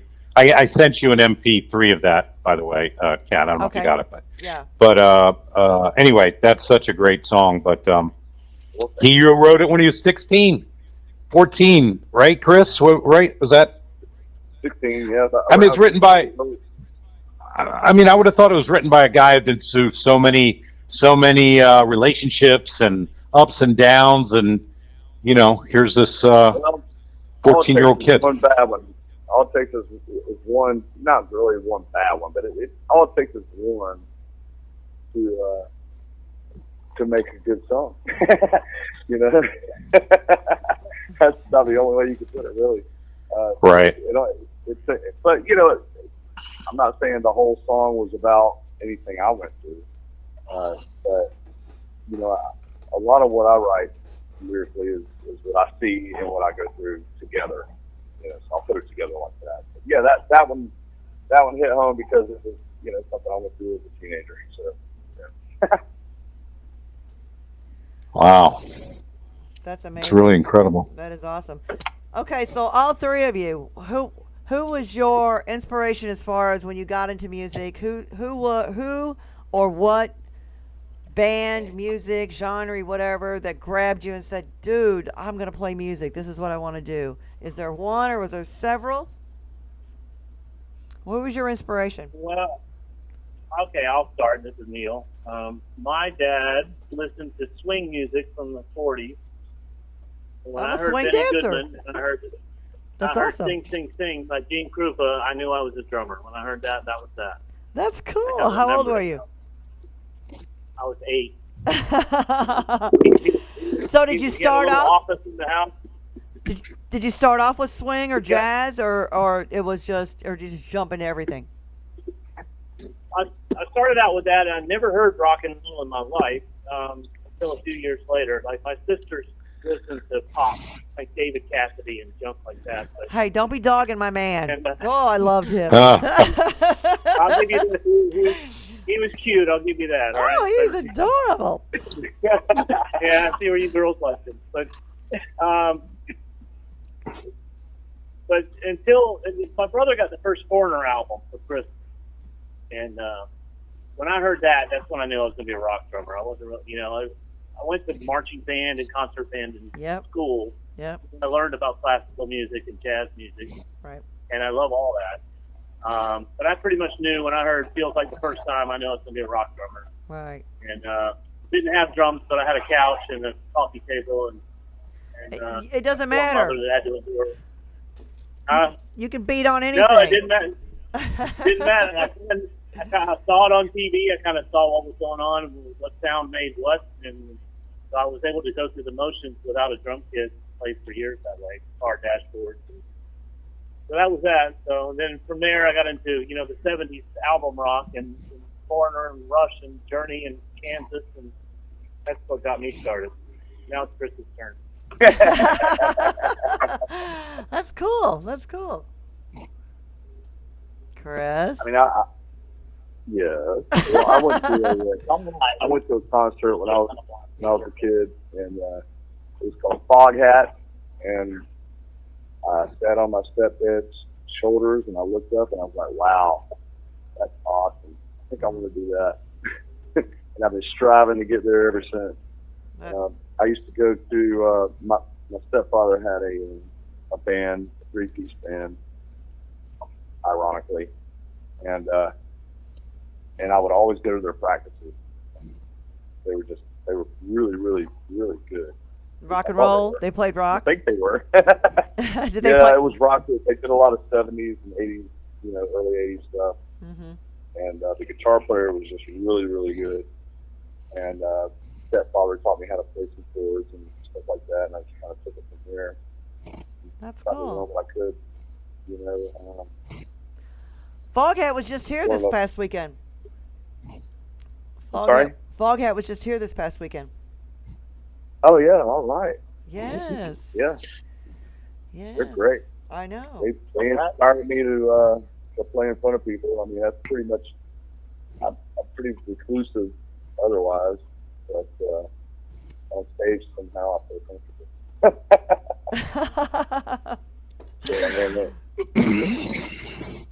I'm curious what Vince is going to be. I don't think I've heard what his influence was. Go ahead, Vince. Well, as I mentioned, my mother was a musician, so I grew Right. up going to her band practices. But my sister was also a musician, a great singer and bass player. She bought me my first bass. Cool. So my instrument was pretty much chosen for me, I guess, because you get it free. And she also gave me my first Iron Maiden cassette, which the rest is history. I grew to love them, and that's pretty much the way that shaped. My father was, he was into rock music. He played Journey and all my stuff when I was a kid, so it stuck with me. And so there are my influences right there. So you had a balance. You had a little bit of everything, and now all three of you, great musicians with all this information and talent and influences. I mean, no wonder you've got such a great variety of music. I mean, and it's your sound. So, Thank you. which is very cool. Appreciate it. That is very cool. That's awesome. I second that. Very, very cool. Thank you so much. I heard Thank it. you, Mike. Appreciate it.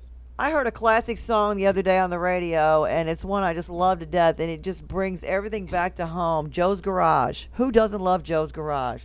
Zappa at his finest. And he sings this song, and it's about, you know, a garage band. They know one song, the girls are dancing around in the neighborhood, and, you know, they were horrible. But in their mind, they were all rock stars. And that's how it starts. It was just so, it's a great song. Is that Zappa? Zappa, yes. You do know who Zappa is, right? You know who Frank Zappa is, right? Yeah. Oh, yeah.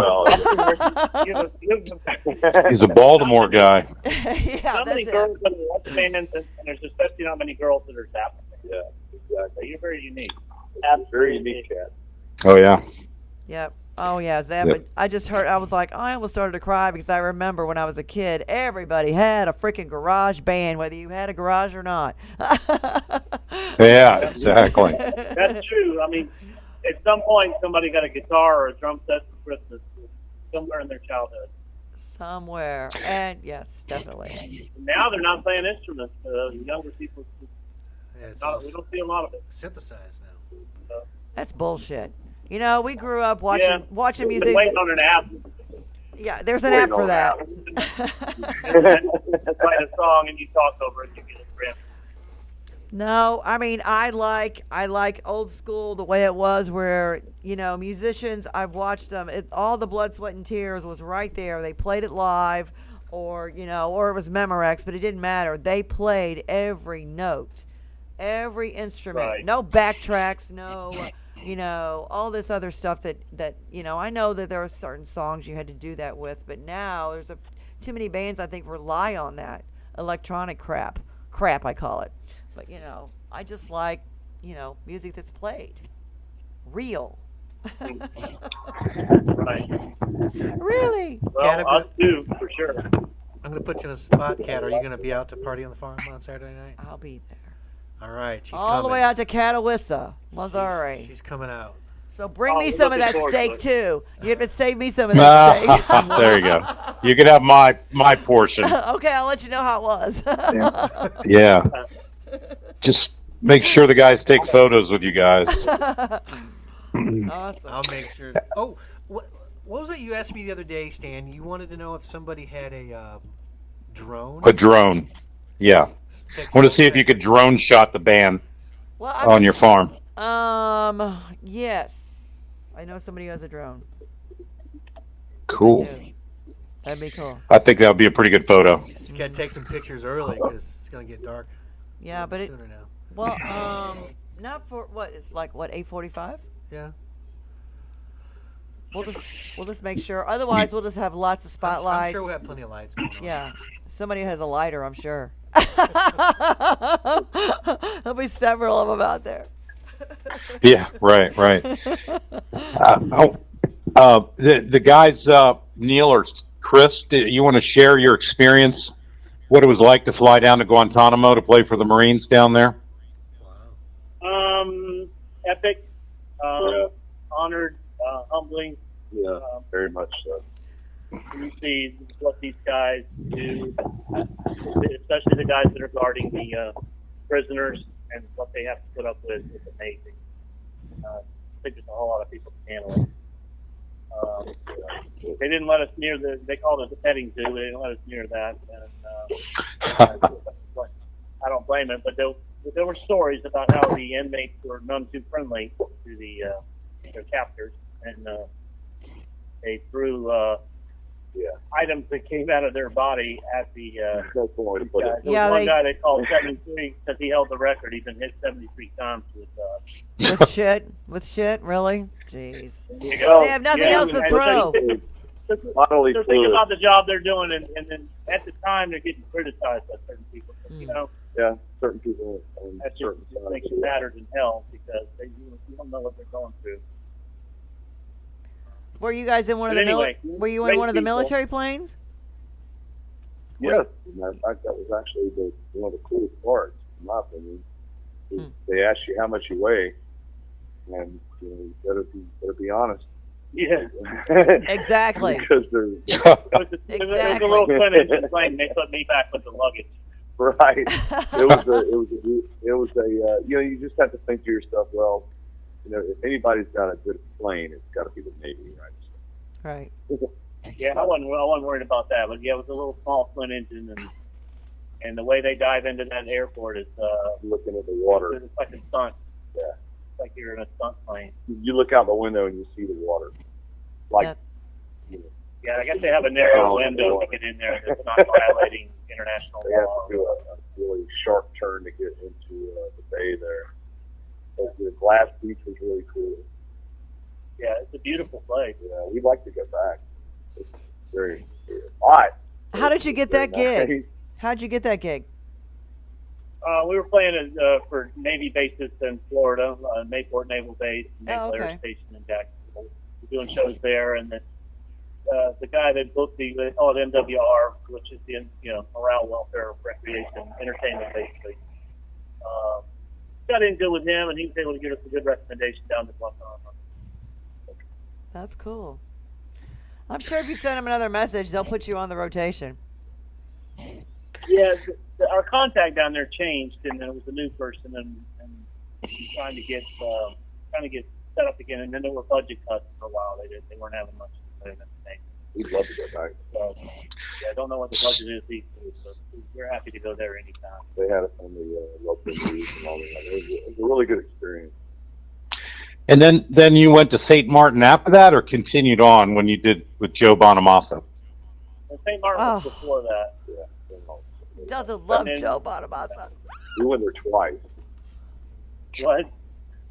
What'd you say, Kat? I said, who doesn't love Joe Bonamassa? What a sweetheart. He is a Oh. sweetheart. Oh my gosh. Wow. Well, go out on YouTube and watch where he took Chris's guitar when Chris was really shredding it, and I don't think he wanted to give it back. Right, Chris? You were sitting there He waiting. can have it. Yeah. He can have it. He's deserving. He can have it. He is something else. He's a total pro. I Yes, mean, he is. he's a nice guy, and he's killer. He makes it look effortless, doesn't he? Gosh. He's one of the best in the world. He is. He Oh. is. Chris is humble, man. You should see him play the guitar. He makes it look so easy while he's shredding it and singing. Singing. That's the And, part. Chris, are you the one that catches the flies? Who's the one catching the flies? Vince. Oh, Vince. The one Vince. Okay. That's Vince. I thought you were doing it all at He's one the one time. catching That'd the be a flies. show. He's going to fly with the stage name now. Why? I can start marketing that. That's terrible. But and as talented as Chris is, Our opening act. has what's one thing great about this band too that Chris does is a lot of bands won't let a bass player do solos or be an equal part of the lead guy, and Chris is just, I mean, Vince and Chris play off each other up on stage. I mean, the energy goes through Vince. He's almost like a bobblehead. Everything's moving while he's playing, and it just engages the audience. And then when Chris and him solo together and play off each other, it's really a great part of the show, which you'll see Saturday night at 8 o'clock at Party on the Farm. It's fun to watch. That's one thing I noticed too. Those guys are making eye contact with each other, and it's amazing to watch your Chris play some kind of lead, and then all of a sudden he'll look over at Vince, and Vince will play lead on his bass. That's cool. Yeah, That's they killer. really team up well with the guitars. That's cool. That's awesome. Appreciate that. Thank you. Yeah, Exactly what I was looking for.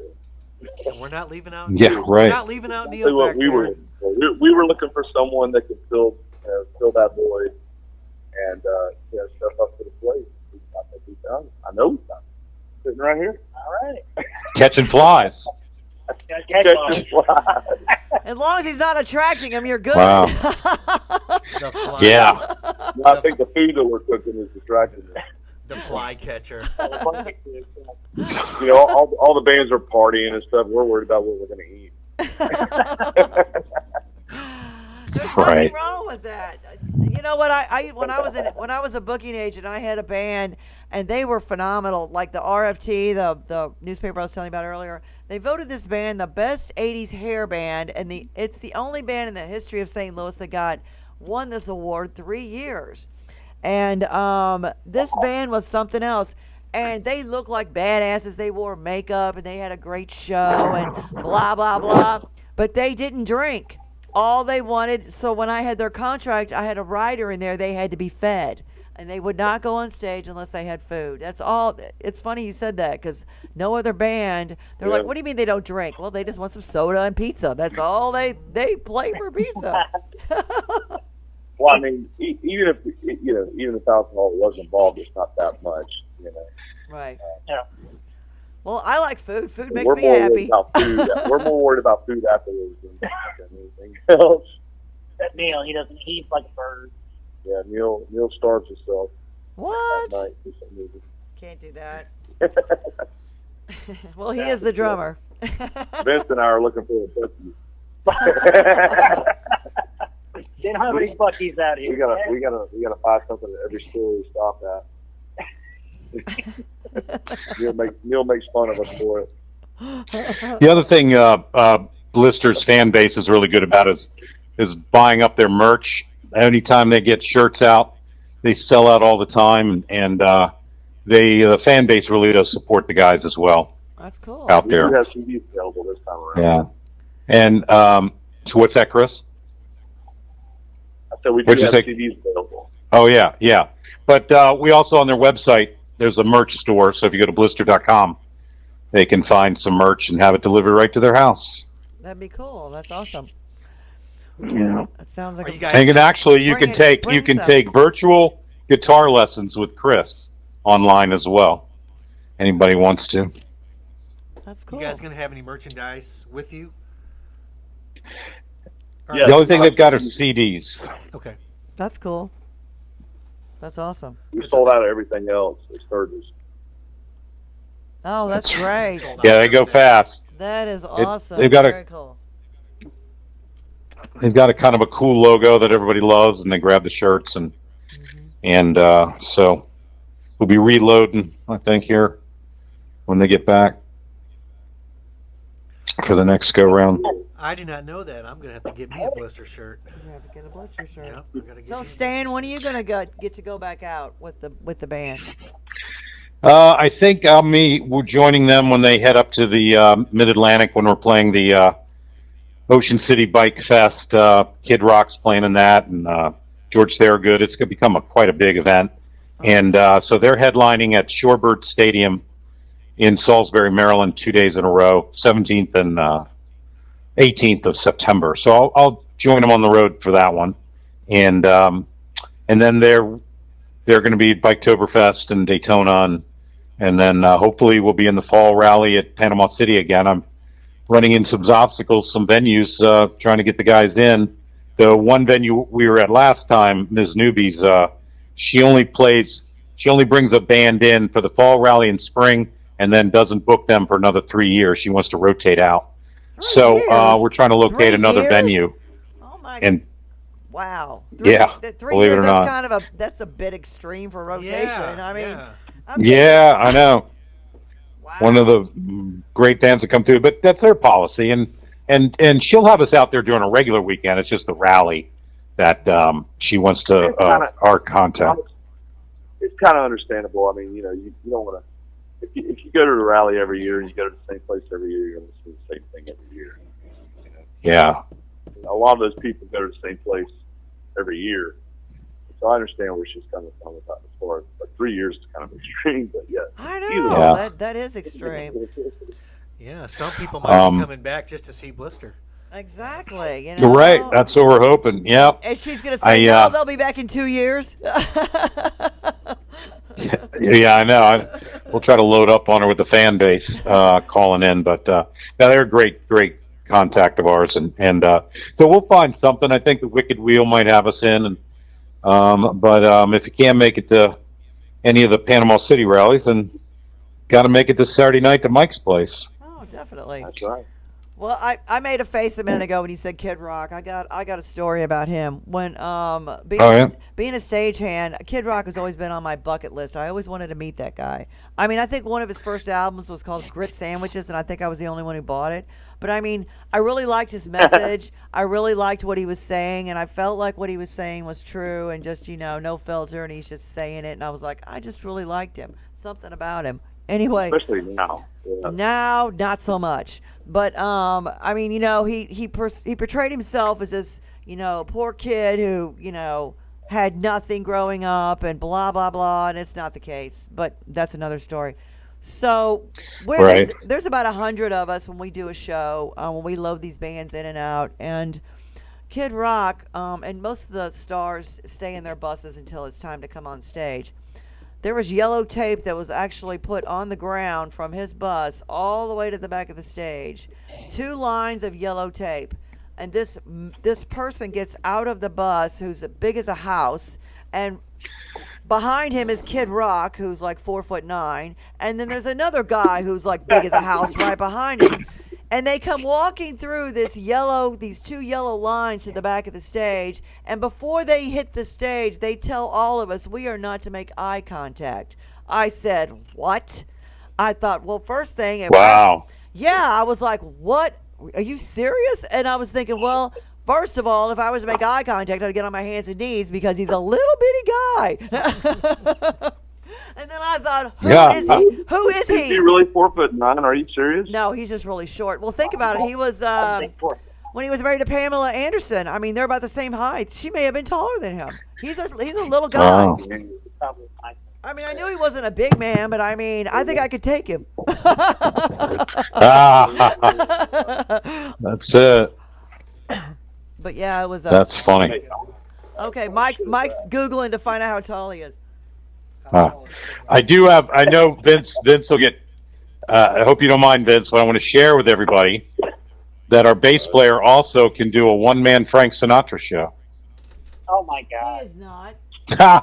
Oh, yeah. He's not. No, she's No, I was talking about. No, he can- showed me. He said it was 6 foot on Google. There's no way he's 6 foot. No way.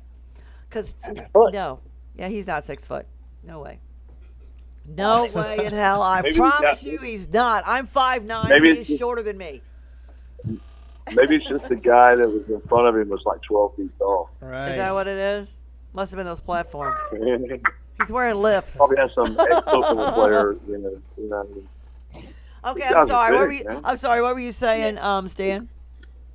That Vince does a one-man Frank Sinatra show. Yeah, I was kind of hoping that got stuck under the carpet. I wasn't going to let that go. Seriously, do you? Yeah. That's something to be proud of, man. You're a crooner? Yes, I was oldies band for many years. Always have 2 bands. I'd have an oldies band and I have a metal band at the same time. I do a lot of Frank Sinatra. I do a lot of oldies. So it's How about pretty some? funny, actually. How about some Mel Torme? Oh, Mel Torme, what a pull. Yes. Holy my gosh. Yes. Well, no, Hope you guys actually have. we've got a crooner in this. So the goal is Go ahead. to get Vince on the retirement home dinner circuit, and after 3 o'clock dinner, I get him to the Blistur show at 8 o'clock. No, listen. There's a market here in St. Louis. No. Listen, we've got an artist. His name is Joe Mancuso, and he's a crooner. He's freaking phenomenal. He does Frank. He does Mel. He does all of them. And he plays at all the jazz clubs and the Chase Park Plaza. He's phenomenal. So he doesn't have to do the nursing home. When you bring him back here, he can do these other venues and then take him to Mike's house. Vince, There you go. I want to hear There some you go. Frank Sinatra, Vince. Go ahead, Vince. Come on, belt out a couple. Well, Go ahead. if I can get Chris and Neil on board, we can do maybe a Rat Pack tribute. Yeah, Frank there we Sinatra go. And Dean Martin. I can see Neil's definitely Dean Martin. Sorry, Chris, you're gonna have to put the glass Chris eye. could be the, what's the other? It's gonna be Sammy Davis. Chris has got to put the glass eye. Oh, Chris could be Jerry Lewis. You got to put the Right. glass eye. Oh, my dude. God. Sorry. Sammy There you Davis go. was a drummer. Oh, was he? Yeah. So was Mel Torme. Well, you'd be more of a Dean Martin than Chris. And I can imitate Frank Sinatra. Dino. He's dodging the song. He Push. is. All right. Come on. At Party on the Farm, I want to hear a Let's little hear it. Frank Sinatra. There we go. Just a Little- little Want to hear break. what? Even if What it's do you not say, the Mike? whole song, I just want to hear a couple lines. What? Of what? I missed it. I missed Frank it. You could take Sinatra. the New York out and put in your hometown there, Mike. There you go. It's up to you, Catawissa. Ooh, yeah. That's a mouthful right there. Yeah, it's true. Ah, that's another story. That's another show. Yeah, Catawissa, exactly. Catawissa. Bill, you can do some, can't you? I can do Frank Sinatra, but I can only do 4 words. Okay, go ahead. Sod spreading, funnels. There we go. 3 years of my work gone backwards with that Right there. 3 words. There No, you I'm just go. kidding. You should change the words to start catching the flies. Oh my gosh, Start catching. that's it. Oh, South Dakota, man. It's a big flies out here. Oh, with chopsticks. Oh. Chopsticks. Nice. Hey, So how's it? I think you can do All it. right. So you got the 2020 End of the World albums, right, Chris? For them at the Party on the Farm, we got stuff they want them. Excellent. 2020. Okay, Proceeds going to. I think we're contributing a little bit, but it's a good cause for Saturday night. And 2020 End of the World, Kat, I think I mentioned to you that the guys worked on that album for several years and came up. You know, we all game planned. They came up with the name, and such a coincidence that it was 4 months before COVID was even a thing, and it Right. turned out to be almost a predictive thing for the year with some of the songs and the name of the album. I know, isn't that wild? I just can't even believe it. It's still No. too weird. It's still too surreal. The whole thing is still too surreal for me. I'm still soaking it in. True. It just doesn't. I don't get it. I really don't. But there was a there was a lot of bands who we had a local band. Their name is Conquest, and they are an original artist, and they put an album out last year called "The World Has Gone to Hell," but they already had it in production before the 2020 thing. So there's just I don't know. The whole Well, thing. the is just irony is crazy. you couldn't sell your new album because you weren't playing anywhere. Right. Exactly. Actually, no, it we was. sold a lot of the CD release, but then Mhm. a few months later, everything shut down. I know. We just lost a year. We just lost a freaking year. It's just crazy. Graduations and all kinds of stuff. And we're still trying to recover from it. How long have you had this show, Kat? This one, it was my year anniversary was in December. But Oh, that's great. yeah, I've done other shows with other people, but this one was it was a year in December. So it's fun. I mean, people advertise their, come in. I got musicians coming in all the time, promoting their gigs, and then I have original artists come in and play. I also have an app if you want to. I can send you the link. It's live. It's 365 live, and it's got my logo on there, STL Roar, and you can download it on your phone. It is for any phone, Androids or Apple phones, and it's totally free, and it's all St. Louis original music. I didn't realize how big my collection was. It goes back to the 70s. It's about almost 3 weeks worth of music. And it's all original artists, all genres. So, I mean, if you want to check it out. Oh, wow, I that's will- great. Yep. Yeah, sure. I don't know if you guys can see it on the camera. She's got a tattoo of her STL Roar My arm. on her shoulder. I got it here. It was I don't know if I can see that yeah, close. She did it here, huh? it was a local tattoo artist. He came in, he sat right here in this chair next to me, and he put this tattoo on my arm, and he said the publicity he got from that, he was able to leave the people he was working with and open his own studio. And he is phenomenal. He does some great ink. Jason Brooks. If you guys can Woo-woo, look at shout the out. sign on the wall she has there. It looks that's it. looks just like that on her. He on just her, drew that right on my her arm, right too. Oh, yeah, look at that. Wow, that's great. So that's what's on the app Yeah. if you want to check out, cool. our local original music scene. There's a lot of artists in there. They've been in a lot of bands over the years. They crisscross. They've done duos. They've done solos, and it's just a really cool history. I don't have all of it, but it's a goal. It's achievable, I Yeah. think. I don't know. That's It's just cool. kind of cool. So I guess I could throw your music in there if you wanted me to. Since you're coming Yeah. to Oh, that'd be Catalyst awesome. at all. Absolutely. Feel free to play anything. Yeah. But yeah, it plays 24/7 and it's on a loop, so it mixes it all up. It mixes it for me, so I don't have to pick and choose each song. So you get a country song, you get a jazz, you'll get a blues guy, then you'll get some rock and roll, you get some classic rock, you get some Yeah. heavy, it's all in there. Absolutely. Whatever trips your trigger. When Okay. you're not out catching Very flies cool. and eating mushrooms. Yeah. I'm still hanging on to this Frank Sinatra that Vince is going to do. There you I'm go. still thinking about it. I think he's lying. I think he's No, telling- he's not. I think he's telling Put a a big suit lie. on, the whole nine. He's got the look. I'm If- telling if you, you- he's got the look. He's got the sunglasses on. He's got that. He's Yeah. got that superstar look. So Yeah, cool. Mm-hmm. That's awesome. If you dig deep enough into my Facebook videos, you'll hear some Frank Sinatra in there. All right, well, shout out your Facebook page. Shout out your Facebook, Vince. Go ahead. Vince Jones. There you go. There's a lot of Vince Jones. Not Vince Jones. There's a lot of Oh Vince my Jones God. out there. The only Vince Jones How out many there. Vince? Tell them what the photo is. They got your son on it or something. Well, how many Vince Jones and Fleming Island? Oh, there you go. So say Fleming Island, yeah. I think it's my son and his dog on the profile picture. I just got a text Yeah. from people listening, and they said since these guys are from out of town, we need to have toasted raviolis for these guys. Yes, And, Right. And pork steaks because that's a St. Louis thing, isn't It's it? a St. Louis thing, barbecue. Well, yeah. And Hell also, I, wa- go ahead. I was going to mention the toasted ravioli. I've had that. So that's, yeah. Maybe I'll get some from the hill. There you go. I'll get I some real thought you toasted said ravioli. tofu ravioli. No, that won't be. It won't be no tofu ravioli here. Not Well, no. is that what Neil eats? Is that what Neil wants in his? Is that what that was? No. All right. No. I tell you what. I'll do some. Absolutely. Neil's not eating tofu. That is a communist thing, isn't it? Tofu. Right. It No actually tofu. fools you. What else is a St. Louis thing? We got those in gooey butter cake, I think. Gooey butter cake. Toasted Toasted raviolis, ravioli. pork Now, Huh? that's a great idea to go regional. Give us something we don't get Yeah. That anywhere sounds else. wonderful. Pork steaks and toasted raviolis. You guys are making. Pork steaks, yes. Hell yeah. Okay.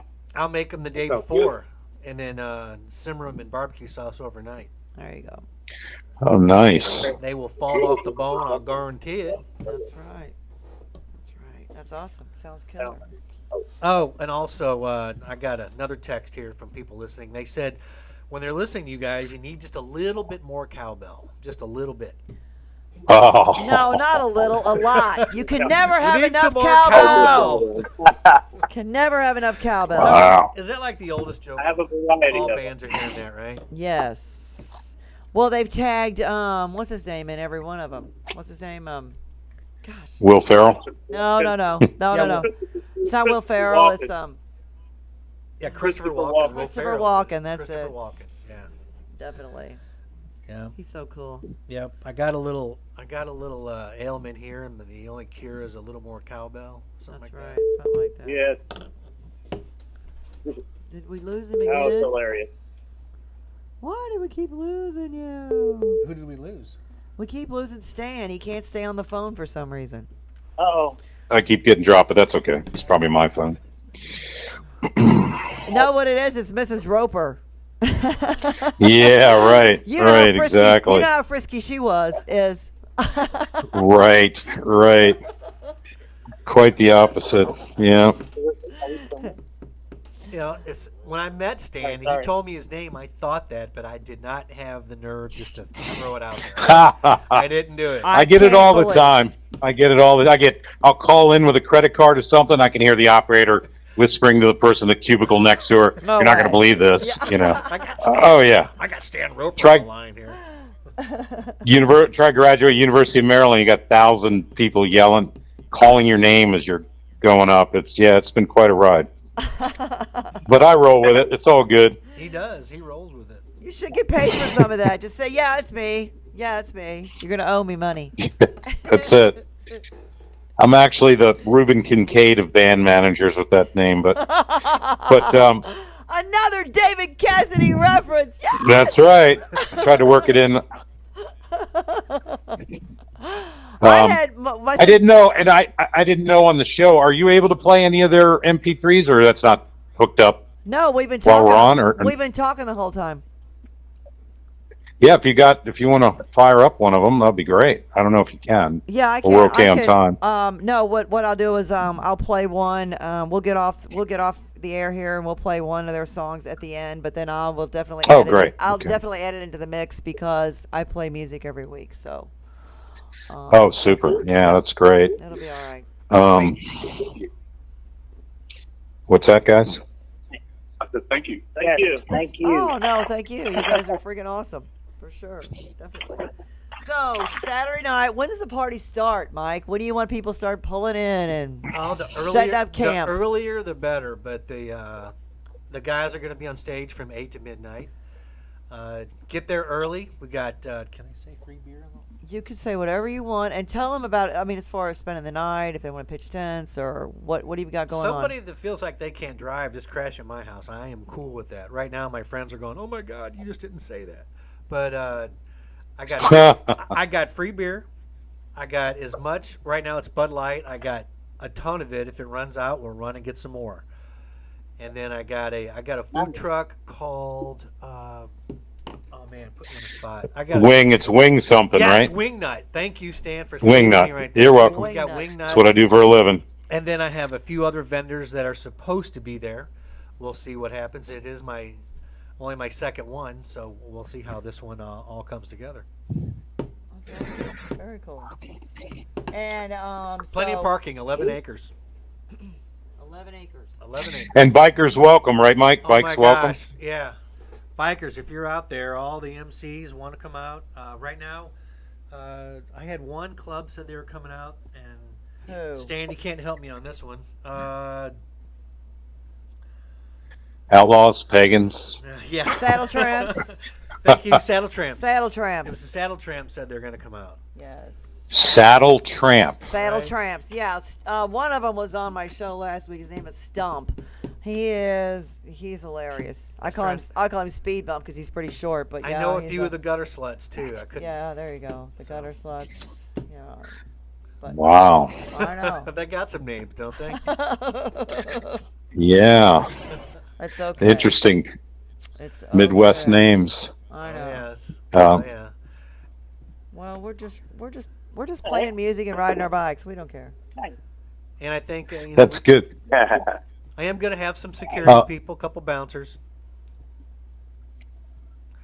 That's good. Now, can people park and We're looking forward like? to it. I know how you do out in the Midwest. They pull up in their pickups and sit in the back of the pickup and watch, or they got to park and walk to the stage. How's it set up? It's set up. If somebody wants to watch from the back of their pickup, I have an area. I got about an area that's kind of, yeah, I can make that happen. Somebody wants to pull up the pickup truck and kind of tailgate, then I can make that happen for sure. Okay, that's great. That's great. And so the guys are going to be playing 3 sets and some really tremendous music and the originals. And I think the guys will mix in some of the classic covers that they do so well. And I know, Mike, you probably have some favorites you want to let us know so they can prepare it on the set list that you liked last time when you saw them. I enjoyed them so I mean, much. Yeah, go ahead. Sorry. I enjoyed them so much the first 3 times I saw them. They can play anything they want. But also, guys, my house is your house. I know you've been living in that RV for the last however long. So my house is your house. Use the kitchen. Use the shower.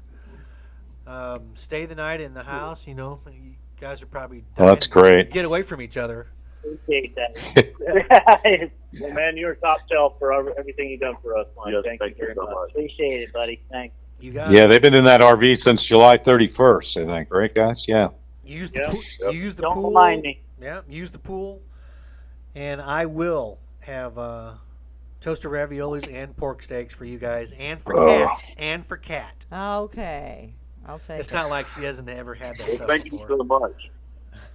I'll take it. I just got Really, another really text. appreciate it. Another text from the 314. People can bring out your own coolers and in your own chairs, whatever you want. I am going to have some tables and chairs out for people that are going to be eating, but most of the area around the band's going to be kind of standing up. But feel free to bring whatever you want to bring. And hit you up on Facebook, Mike Devers. Yep, Mike Devers on Facebook. Or you can hit me up, or you can hit STL Roar, or you can hit Blistur.com Blistur.com. and Blistur Facebook. That's right. Okay, Yeah. I got a couple of shout outs here to my best girl, Jilly Sunshine. She gets one of these. She's freaking awesome. Well, you know what Hey. Yeah, she's killer. Judy, Charlotte Judy, who owns the Killer Bar. That's where we got to book you. We're gonna awesome. Everybody loves you. we've got to get you booked there for sure. I would love to see Blistur at Charlotte. Oh my gosh. That would be killer. That'd be a great show. And a shout out to Darren D. Rod Smith. He gets one of these too. Next week I've got Anthony Gomes in the studio, which is going to be a badass show. If you don't know Anthony Gomes, holy crap! Are you guys familiar with him? I am not. Oh, he's great. You want to check him I'm out. familiar. He's on the road constantly. He's got shows all over the United States. He's great. So he's playing at Diamond Music Hall next Saturday night. So he's going to be here. But anyway. Cool. His name is Anthony Gomes, Gomes. Check him out. All right, definitely. And we are going to leave out of Absolutely. here with let me see the song I picked. How about My Nightmare? There you go. That's a music video too. If you Yes, it is. catch that on the YouTube page, Blistur. So Yeah, that'd be Thank cool. you for having us, Stan. Thank you so Thank much. you, Blister. Thank you very much. Thank you, Thank you, Stan. Stan. I'll see you guys on Saturday. thank you. Thank See you, you guys on Mike. Saturday. We'll see you soon. Episode Thank you, 78. STL Roar, mycitymymusic.com. We will see you next week. Thank you so much. Thank you. Thank you. Thank you. Bye.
and I stumble, but there's no place to go.